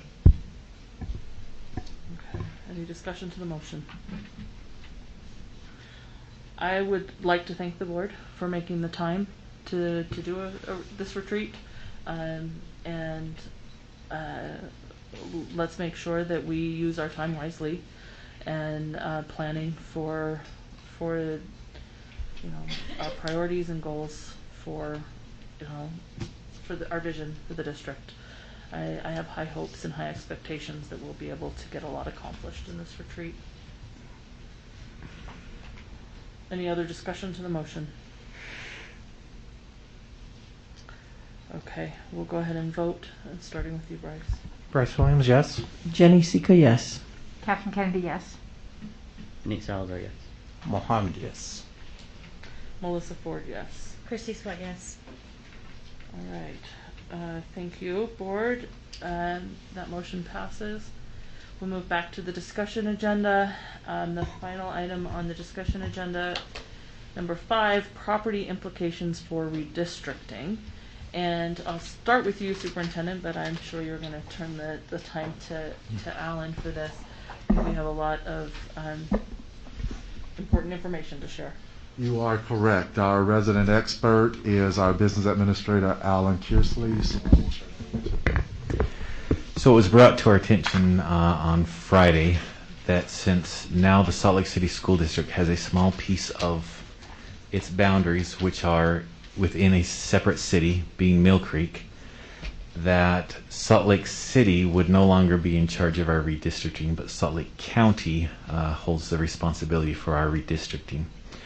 I don't particularly see that that's an issue. I mean, they do the redistricting for Jordan and Canyons and Granite, but we wanted to bring that to the board just so you were aware of that change in the process for redistricting, and let you discuss that if you see any concerns with that.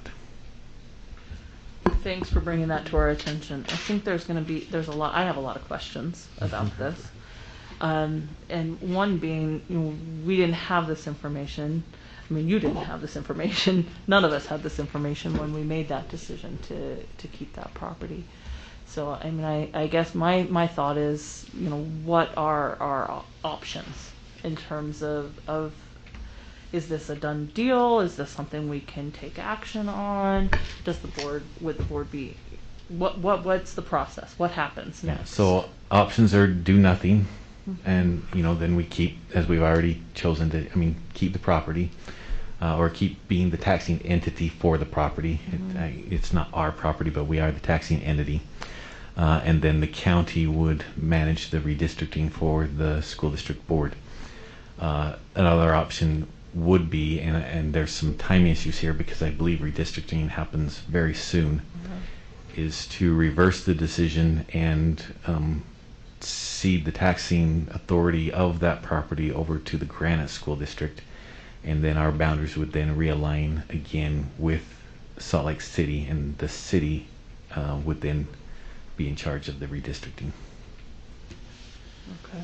So that's kind of why it's on discussion. So if that were something that was a concern, if there is a potential to move the item to action. Thanks, Alan. Other questions from board members? Yeah, thank you, Alan, for bringing this. I mean, it's flabbergasting for sure. To know that there is this twist. My question is, did they know about this prior to them soliciting us for this? Because something is not making sense, because they were pushing, they wanted this property, and we were actually, standing our ground that we want to keep this, and then we find out this information post. Well, I think with Mill Creek, they just wanted a decision so they could move forward with their CRA. I don't think they have any concerns about how the school district is redistrict. So they were just pushing for an answer so they could move forward with their CRA, so they'd know if they were working with the Salt Lake School District or with the Granite School District. I mean, it's in the state code, so I mean, it's not a new law. We weren't aware of it until somebody brought it up recently. And so we can maintain, the only way for us then to be able to maintain the authority into redistricting is for us to basically not take any action on that and just have our property back. Is that right? Right. So we, the board, don't redistrict.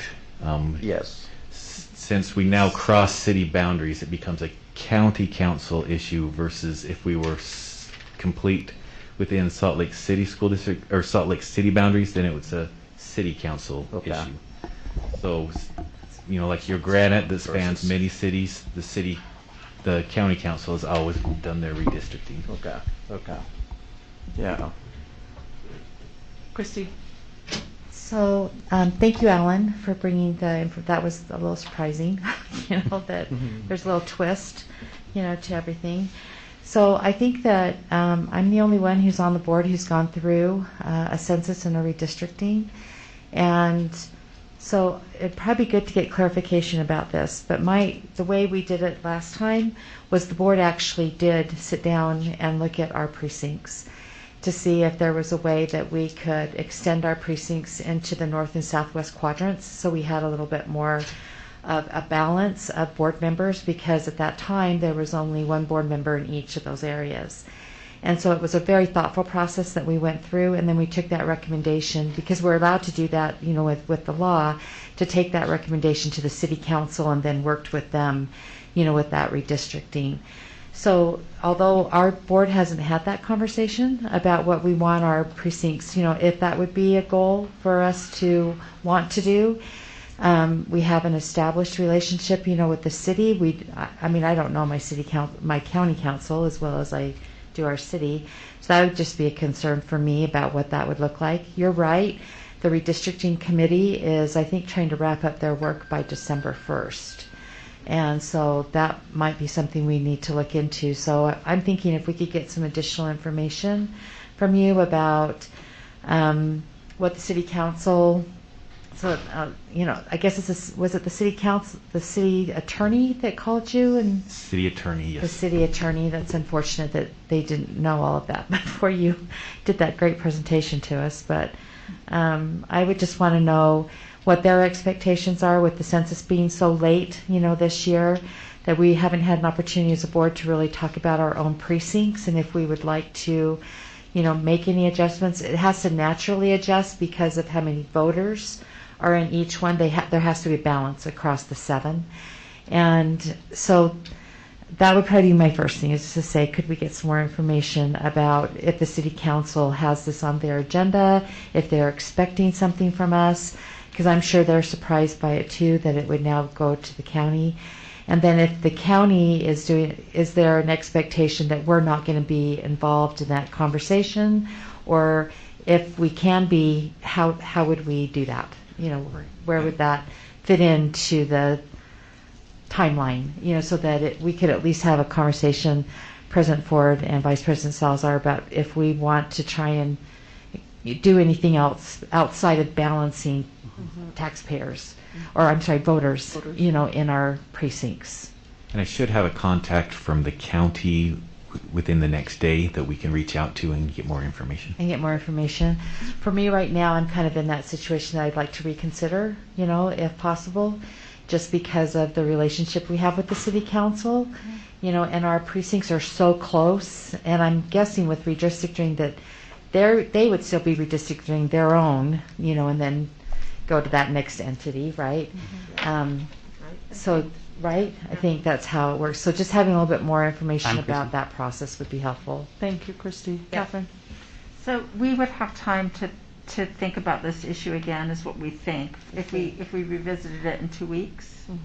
Is that what we think? I think that's what I'm thinking. I'm not sure if we do. I mean, it's a time frame, but we do need some information, I think. And Right. I'm maybe not the guess I person would- to answer this. Maybe you should, Alan. Yeah, we can work with Christina and both probably a city attorney and a county attorney to get those answers. Okay, and I would support, I think we should think about it. I do think that it is important for us to work closely with our city council. You know, we also want to work with the county council, but our districts overlap with it, like Christy said, overlap with the city council. We, you know, we rely on our city government in many ways. And I think it's really important that they are overseeing this process in a way that they know these districts, they understand these districts in a way that would be hard for a county council person to know. And I wouldn't expect them to know it. So I would say that if we don't have time, I would support a 24 hours notice for another meeting, that we should have a meeting as soon as we need one, before our next meeting, if we have to decide before our next meeting. Otherwise, Affect the outcome. I would I hear what you're saying. suggest consensus of having this on our next agenda. Either, so I don't know if you need this as a motion. My proposal is that we either, that we find out immediately what kind of time frame we have, and then we have another meeting, either we discuss this at our next meeting, our next regularly scheduled meeting, or we set up an emergency meeting if we need to, or a faster meeting. Thanks, Catherine. I want to make sure I have the whole board an opportunity to weigh in on the discussion, and then we can talk about next steps. I mean, I'll give my 2 cents. I agree with what Christy and Catherine are saying. I think it makes a lot of sense to have the city council be the ones who are responsible for our redistricting. I would like more information about the redistricting process. I think that it's not a process I've ever been through. I think actually everyone at this table, with the exception of Christy, is new to it. So I need more information about that. I think we also really do need to think about the property tax that we collect from that piece of property. It's not a ton, but we kept that taxing, we kept it as our property, we're the taxing entity for that property. Did I say that right? It's not our property, but because of that money. And we did participate in the CRA, which we've signed contracts to be a part of. And so it's important to me that we really understand the implications of that.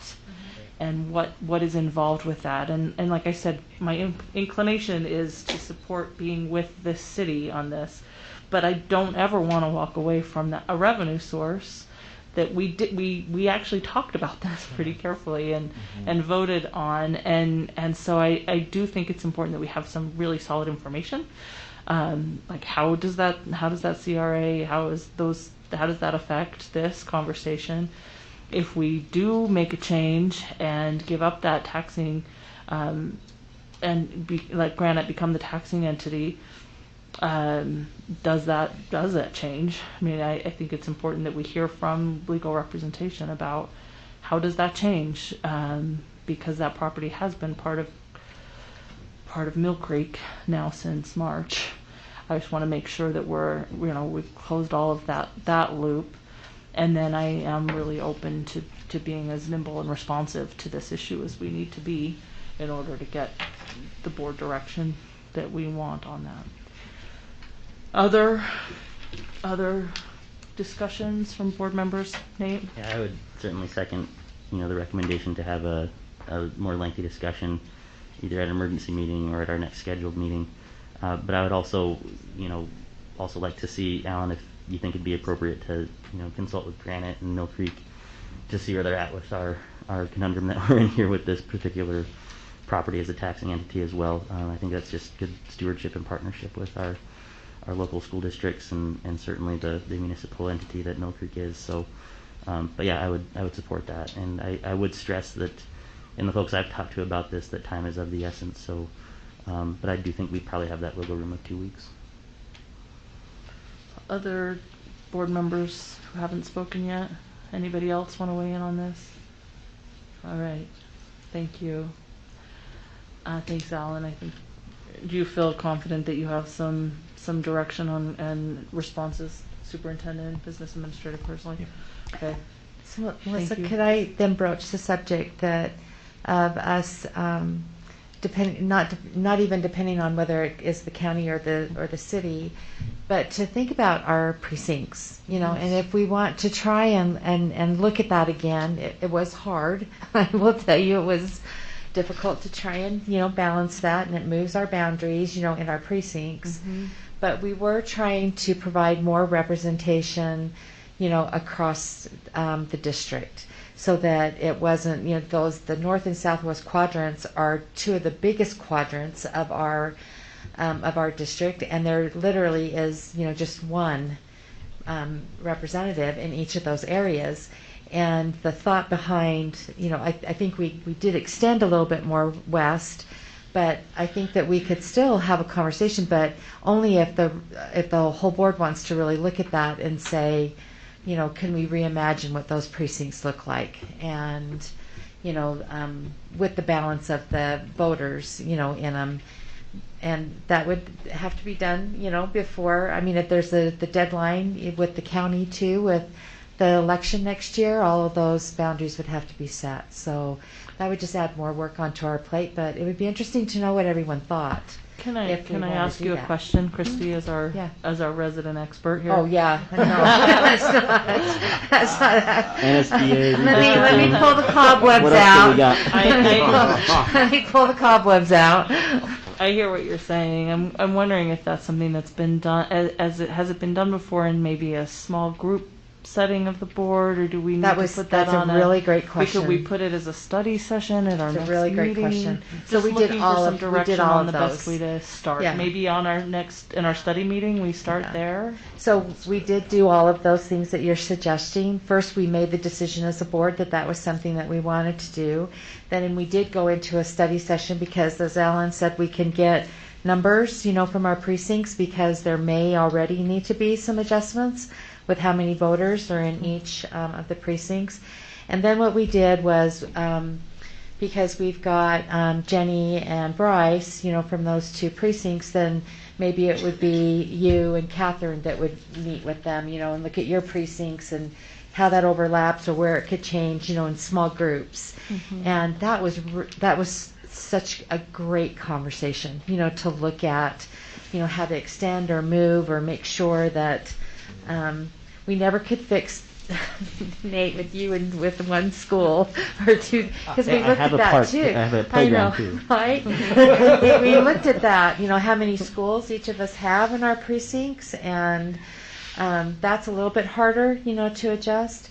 But it was such a great conversation. It really was, and I think that if we want to look at it and engage in that conversation, then Alan would be able to get us, that information as far as, the voters, because we have to balance that part. It seemed like we had a program that the county provided, because we had it up on the screen and we were able to kind of manipulate it a little bit. So I don't know, Alan. That was 10 years ago. I wasn't involved. I know. I don't know. I can't remember exactly. So, but that's when we defer to Sam. Yeah, we might need to defer to Sam, but the county might have something, for us to look at. I don't know. So, Okay. Anyway. Thank you for that. Yeah, you bet. Thank you for that. Okay. There actually is one item left on our discussion agenda, and that's the HR report that was moved there from consent. And so now I will open the conversation or the discussion about the HR report, and pulling it up. I think, Christy, if you want to. I think that you fixed the one issue, with Dr. White Johnson, right? Johnson White. Johnson White. I'll get it, I promise. Johnson White. And for me, it's a personal insight, with the administrative assistant that is on the HR report that we weren't aware of. Okay. Thank you, Christy. So I have a suggestion, actually. Okay. I'm thinking about this. I hadn't thought about this till Christy brought it up, but I really like the fact that we had the assistant principal from Highland brought to us tonight. Yep. So, we were able to think about that position. So I would suggest that we remove the line that Christy noticed had not come to the board as it is a new position in the district, and then talk about that at a separate meeting, but then approve the rest of the report. So the other HR people on the HR report approve the HR report with removal of the administrative assistants for organization strategic leadership. That's your recommendation. Mm-hmm. Okay.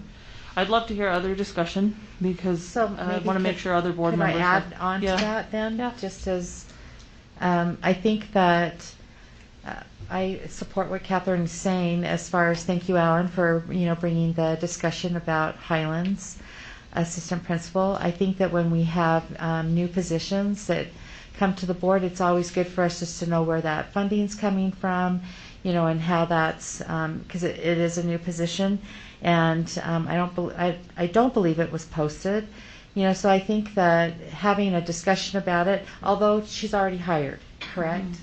So even though she's already hired, I don't know if it would be prudent for us to do that, or if it's something that I don't know. If it would move. It's just a suggestion that occurred to me when we did the Highland discussion. Oh, I appreciate that. I'm not invested, so I'm happy to take. Yeah, so I don't. I just want to make sure everybody has an opportunity. Thank you for your feedback, Nate. Thank you, I Catherine. don't have much of relative to opinion, but just wondering if we could ask our human resources director Logan if he could weigh in on the implications about what kind of direction we can or can't take tonight, if you're comfortable with that, superintendent and the board. Just knowing that position's Coming to the table, Logan Hall. Thank you. Executive Director of Human Resource Services. Thank you. Appreciate Mr. the Hall. opportunity to be here. So thanks for letting me speak to that. This position became necessary when you approved the new office and position of the Executive Director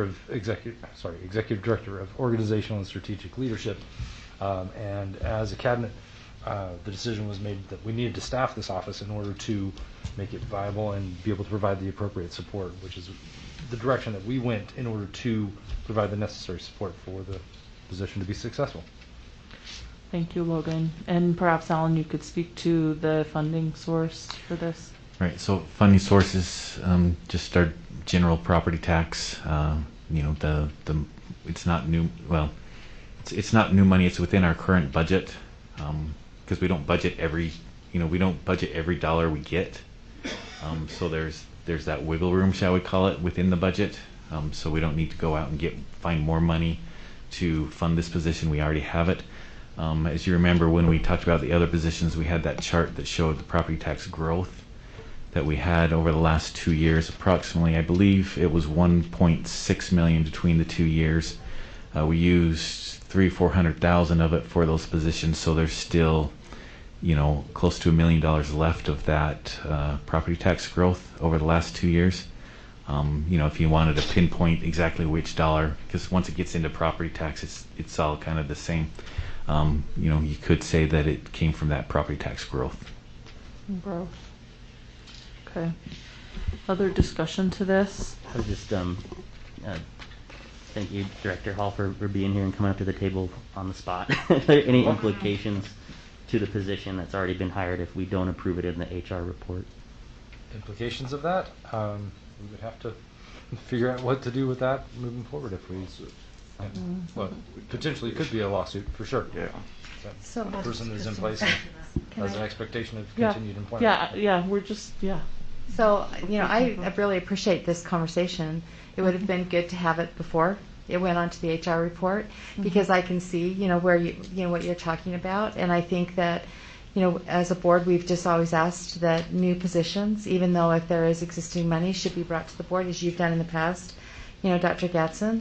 And I think it's just a conversation that we'll continue to have, and figure out what those expectations and guardrails are, for us, because you're right, the general fund doesn't, it has, like you say, a little bit of wiggle room in it, but I think that it should be a conversation that we have, because maybe there might be some other way, if there's wiggle room money, maybe it's not in an administrative assistant, it could be used in other ways. Other priorities. Right, other priorities. And so, it's just a process, of looking at that. And so for me, with the great information that we've had tonight and the open and honest conversation that we're having, I think that was the intention, right? Was to say, what is this and how did it get here? And putting the cart before the horse sometimes, ends up having these kind of conversations. So trying to reverse that conversation a little bit. Well, I appreciate you bringing it forward, and I appreciate the frankness of the conversation. I would be happy if other board members have more discussion. Okay, go ahead, Catherine. Well, I know that other people haven't had a chance to talk. It looks like you're next. Okay. So, in honor of Rosemary Emery, a former board member, I would just like to point out that I think that between last year and this year, that we've added approximately, if you count insurance, probably $650,000 worth of district office staffing. And I do think we should be conscious of that. We should be aware of that and tracking it. I think that they may be very worthwhile positions, and we're looking forward to the contributions. But I do think we have to be conscious of that as a district with declining enrollment. And I know that Rosemary would have been up in arms about this particular thing, and maybe we need someone to be that person. I'm actually not usually that person. But I do think we need to be conscious about it, and I do think we need to think if we have extra money from increased property taxes, we have a lot of needs in this district that need to be met. And so we just need to be conscious, and this may be the way we're choosing to spend the money, but I think we need to make sure the board is in agreement and really be careful about how we spend the money. Thank you, Catherine. We do definitely need and want to be good stewards of money for this district, and I second that. Thank you. I would, if there's no other discussion to this, I would be happy to entertain a motion. Now moving the Human Resource Services Board report to action. I'll move to accept it. Yeah. I move to accept the entire Human Resources report. Okay, do I have a second? I'll second. Okay, so it's motioned by Catherine and seconded by Christy. Thank you for moving this to action. Any Thanks, discussion Catherine. to moving it to action? Okay, seeing none, we'll go ahead and vote. And I think we're starting with you, Christy. Christy Sweat, yes. Melissa Ford, yes. Mohammed, yes. Nate Salazar, yes. Catherine Kennedy, yes. Jenny Sika, yes. Bryce Williams, yes. Okay, thank you. Now we'll go ahead and take action on the Human Resource Services Board report for October 5th, 2020. Have a motion? I move that we accept the Human Resources report in its entirety. Second? Second. By Catherine. Thank you, Catherine. Any discussion to the motion? I have something. Thank you, Christy. So I appreciate the conversation tonight and the honesty and candor, so thank you. I also noticed, I've lost track, Alan, of the social workers that we've been hiring. Could we get a report on how many social workers we've hired? I don't know, maybe in the last 3 years since we set that priority. And I noticed that we had 2 more on this one. Maybe I'm not sure. I was asking Melissa that, and we both were like, I don't know how many we actually We could hired. go back and count. Yeah, but just maybe- and how we're paying. If we're on track with how we were going to plan on paying for them, and how that goes. Yeah, would you like that back in a report or just in an email? Do I have board, would the board like to see that information? And a For board, sure. yeah. And a report to And a the, report. and a report to the board. Okay. That'd keep us on track with our SEL. Okay. That'd be awesome. Thanks, thank you. so much. Okay, any other discussion to the motion? The motion is to accept in its entirety the Human Resource Services Board Report, October 5th, 2021. Okay, we'll go ahead and start the vote. You guys. Bryce Williams, yes. Jenny Sika, yes. Catherine Kennedy, yes. Nate Salazar, yes. Mohammed, yes. Melissa Ford, yes. Christy Sweat, yes. Right. Thank you. That concludes our discussion agenda and our action agenda. I'd like to move on our board agenda for tonight to the board member report if needed. So if you'd like to make a board report, now's your chance. I would like to make a report. Okay. I just want to, I don't know if this is appropriate. Maybe I should do this personally, but I enjoyed our meeting tonight. I felt like there was a lot of work, proactive work that we did tonight, and I feel we're slowly getting to where we need to be, and it's a great feeling to somewhat feel unity, and I really truly appreciate that, being a rookie on this board, you know, from previous meetings. So I do just want to commend and thank you leadership, thank you rest of my colleagues, board members, and superintendent and business administrator Kearsley. I truly appreciate being part of this board and being part of productive work. That's all I wanted to say. Jenny? Thanks, Jenny. I do have to say you passed the 6-month marker, so rookie's out. Just kidding. With that, I wouldn't mind taking mine. Okay, we'll let Nate go. I only just have one thing. I just want to echo and thank everybody for being with us tonight. Loved hearing from our West High students, and thank you, Dr. Taylor and Ms. Kindle, for working with them to make sure they have all the processes necessary. Really, the only thing I was bummed out, I couldn't attend the Benyon SCC. It got changed to the next week from the regularly scheduled. That conflicted with my work, but I did get a chance to attend their SEL night, which was super, super exciting to see students and parents out on the backfield, just engaging with each other and learning about all the cool things and activities that are going on there, and just how to create some positive behaviors at the school was really exciting. So my hat's off to the Benyon SCC and administration and teachers for organizing an awesome SEL night. Fun. Thanks. Go ahead. Go Bryce. Bryce and Okay. then Christy. I just had a request for the superintendent. A couple meetings ago, I believe Board Member Sweat asked for a list of the SCC dates and meeting times. That would be something that would be really helpful for me if we could get that soon. I've been asking around to the different administrators at the schools, but I haven't received that. Yes, we've been working on that. Several schools had not had their elections of chairs and things like that. So we are gathering that information. I think we're just about complete. I appreciate that very much. Thank you. And I guess a follow-up to that, whether we're going to have those quarterly SCC training meetings, that would be very useful it's useful, I think, for all board members, because it really teaches you a lot about SCCs and what's supposed to happen. You looked a little confused. President Ford, did you have a question about what it meant? No, I was trying to, no, it wasn't Okay. confused. Okay. It's just, yes, we have talked about SCC trainings. I can't remember in what setting. Right. But I think we're Great. committed So to doing those. Just quarterly. I Quarterly think. trainings, Yeah, yeah. that's right. SEC trainings or SEC chair meetings? Chair trainings. Yes, we have that set up as well. Yes, great. Good. Would be wonderful. Usually school board members are invited to those. Sometimes, they conflict with other meetings, but it'd be great to know about those.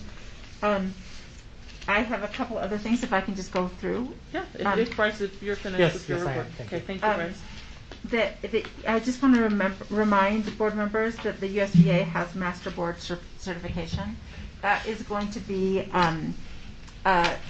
it's been a revamped program. It's a great program. You can do things like finance, board finance, open meeting training, and get your certification every year. If you need help with that, contact me and I'll put you in touch with the person in charge at USDA, or Christy, if you would rather work volunteer Christy now. But I'm happy to do it if, either me or Christy, that's right. And we'll get you a login if you don't already have one.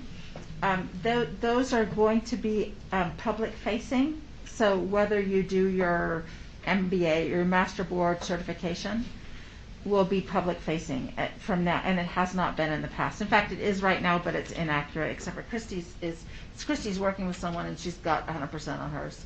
But the rest of it, they don't have the right names and they don't have the right updated. So good work, Christy. I worked hard on it.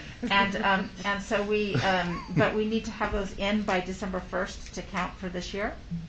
And so get working on Master Board training. You can go to the USBA site, Utah School Board Association site, and click on the training, the Master Board training. usba.cc.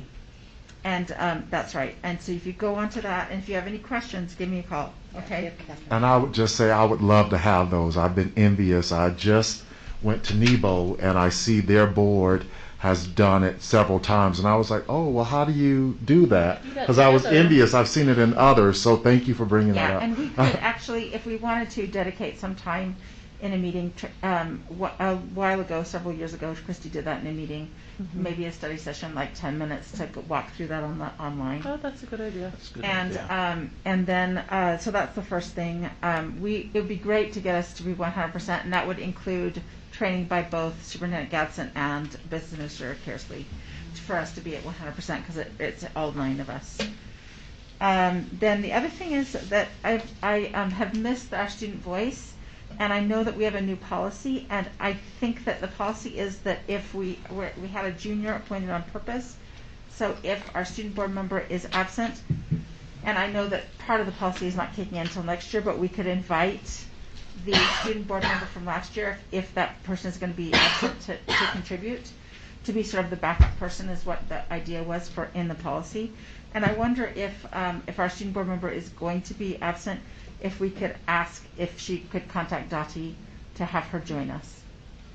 I don't know how the board feels about that. That is part of our current policy, but we haven't implemented it fully yet.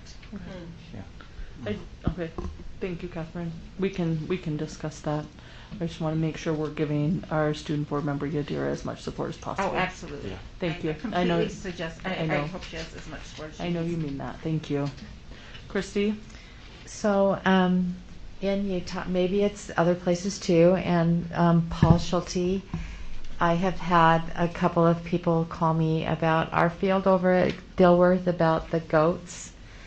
And the goats are not animals. They're these little stickers that are really awful. And Melissa and I get calls about the goats every year over at Dilworth. And so, Paul, we have a goat problem. It's better than it was. The county used to take care of that field. We transitioned about 2 years ago. We put a new sprinkler system in and things. We will continue to be diligent about the goats. I know exactly what you're talking about. I know. Even when I take my dog over there, he starts to limp because he gets a goat in his paw. And they're awful. They really are, these awful little stickers. And we hear about it every year, don't we, Melissa? Because it's kind of a weird little partnership over there, isn't it, Paul, with that field? So we have complete stewardship. So we're better than we were. But we're better than we were, but we've got to deal with our goat situation over at Dilworth. And then, so on September 29th, NSBA sent a letter to President Biden to talk about the rising acts of violence in school boardrooms and in meetings. And I think we've been really lucky here in Salt Lake. We've been able to reach out to our constituents. We've had conversations with them. We haven't seen the violence, that other school board meetings have seen across the nation. And so Secretary Cardona asked for some input. And so a letter was written. I'd be happy, Catherine has a copy of it already. I'd be happy to share a copy of this. I'll give this to you, Dr. Gadsden, so that you can see it. And I received it somehow. Did other I think it was probably through Richard. Did USBA send it to you, or did it come from NSBA? It came from NSBA. Did anybody else receive it? No. So maybe because you're president of the board, that's how they disseminated it. I'm not really sure. It came as a text message, actually. Yeah. Did you get it, Dr. Gadsden? I did not. Okay. So without controversy, you know that there's always controversy about the letter that's been written. And but I think that what's been interesting is that there's been a lot of conversation, that's happening about school board members. And surprisingly, there was an SNL skit. I don't know if all of you saw that on Saturday. That was shocking to see that. But outside of that, there's been some great conversation about how to help with civility and the conversation going on in our boardrooms. And so I think that I just wanted to make you aware of it and know that NSBA is trying to be responsive, to, that could go over to Dr. Gadsden. And maybe we could attach it to the notes. If you want to, yeah. But appreciate the leadership in our state. Our USBA was very responsive to it, and our executive director, Richard Stoll, was very positive about it also. So, Thanks for well, I sharing think that, just because we're not experiencing doesn't mean that other, the 90,000 other school board members across the nation. So I wanted to tell you about that, and then also I just wanted to thank Catherine and the committee that gave us such a great academy. It was fantastic to spend time, with all of you, and I think that we learned a lot, we laughed a lot, and hopefully. What?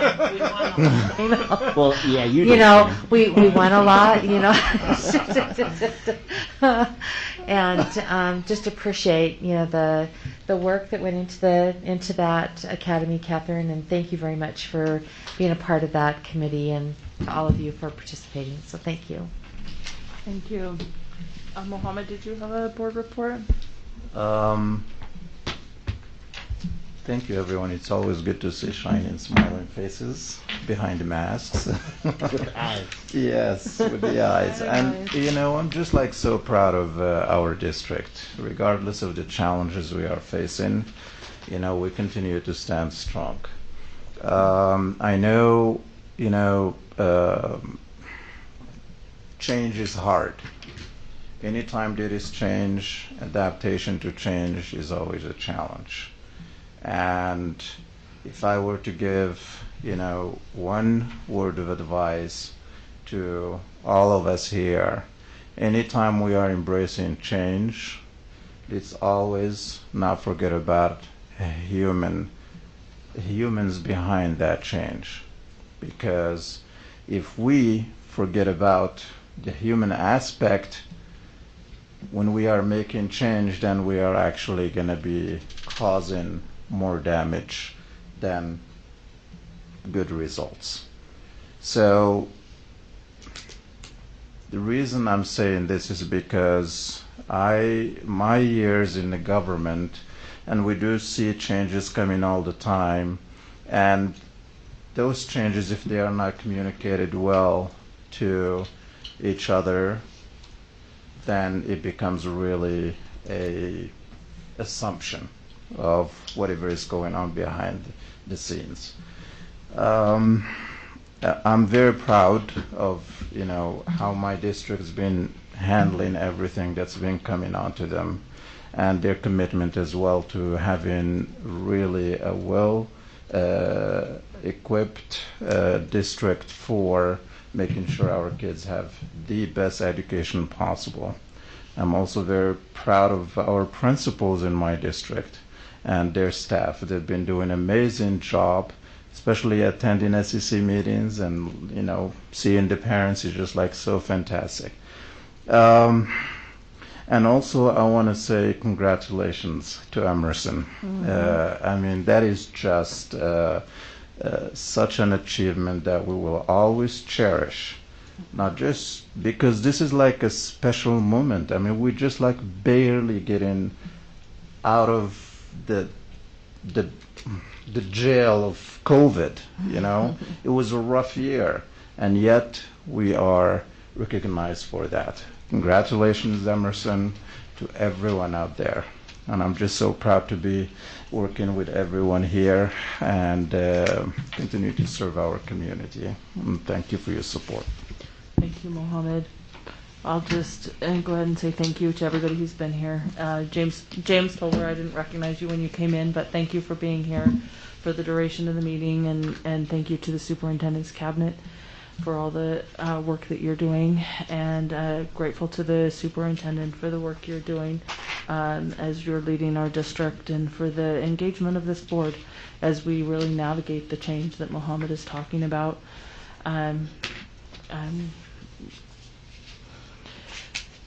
Nothing about this position is easy, and that letter that that NSBA had to write to Joe Biden kind of reflects what we do is hard, and the climate's been hard for it, but I appreciate the progress we're making, and I feel like we've come a long way.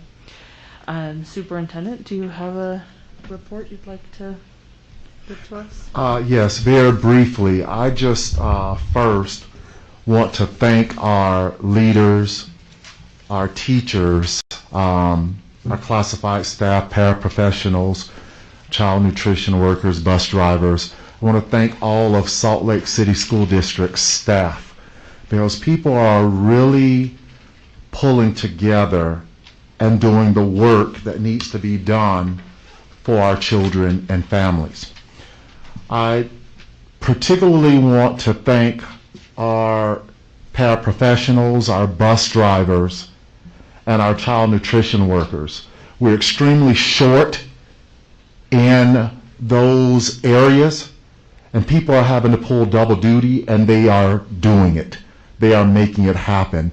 And so I would be remiss if I did not recognize the work that those employees are doing with the shortages that they have. Also, I want to thank the board publicly for your support and the work that you're doing on behalf of the greater Salt Lake City community. Your work a lot of times goes unrecognized, and I want to let you know that I thank you for your leadership and your guidance. I also want to send out a request that if there's anyone in our community that is interested in subbing in our schools, we have a shortage in that area as well, and we would love to have those people who are qualified and want to work in our schools as substitute teachers to apply for those positions. And lastly, we have a number of schools in our district whose parents or students whose parents, if they could be in the schools volunteering and working hard for no pay, they would do that. But these parents are having to work 2 and 3 jobs and are having to make the choice of being in schools volunteering and being close to their children, or having us care for those children. And so I think about some of our PTAs that can raise $45,000 in walkathons just like that. And I'm calling on PTAs that are able to raise revenues for the schools where their children to attend, to consider adopting some of our schools that can't raise those dollars and need that support. And also, as a community service, those parents who have time and community members on their hands and are able to volunteer in our schools, to please do so, to help with some of the shortages that we have where we're providing intervention support and others to our students. As I've said in my newsletters, this is a community effort. We are a village.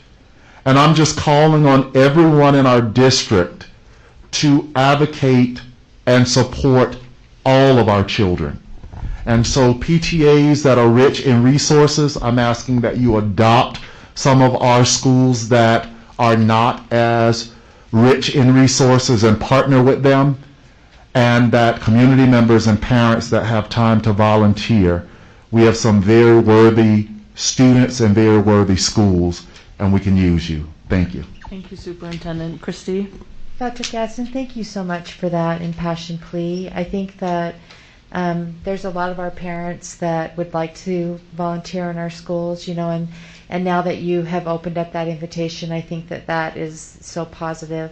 I know that there were a lot of our parents that looked at subbing last year but found the process a little hard, to go through. So however you can make sure that that process is easy for them to access and be able to participate in the subbing program, that would be great. I know that many of us got emails about how difficult that process was. Yes, ma'am. The other thing I'm wondering if we could consider is that a lot of our parents that would like to volunteer either don't understand the background check, maybe not have the funds to do the background check, and for us to be able to provide an educational piece about that, Yes. and then also fund it, so that we would be able, so that it wouldn't be at their cost, it would be at the district's cost, to do that background check, for any volunteers that would like to come into our school. I would Could we love that. possibly put that together and look at that? And Most I think that would definitely. be great when you send out your memo, to our community, that they would have that information from you, because I think that that's something else that we've heard about too. Yes, That would be ma'am. really helpful. Thank you, Christy, and thank you, Superintendent. Before we adjourn, I'd like to ask the board if there's any interest in re-entering a closed executive session, or if you think we were able to complete that conversation before. I'm open to a motion before we adjourn if the board would like to, and if not, I'm happy to adjourn. Adjourn. Then, that's fine. Let's go ahead and adjourn the meeting. Thank you. Thank you, board members. Meeting adjourned. Thank you.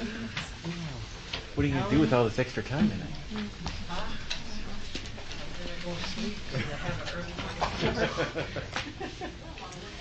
Oh,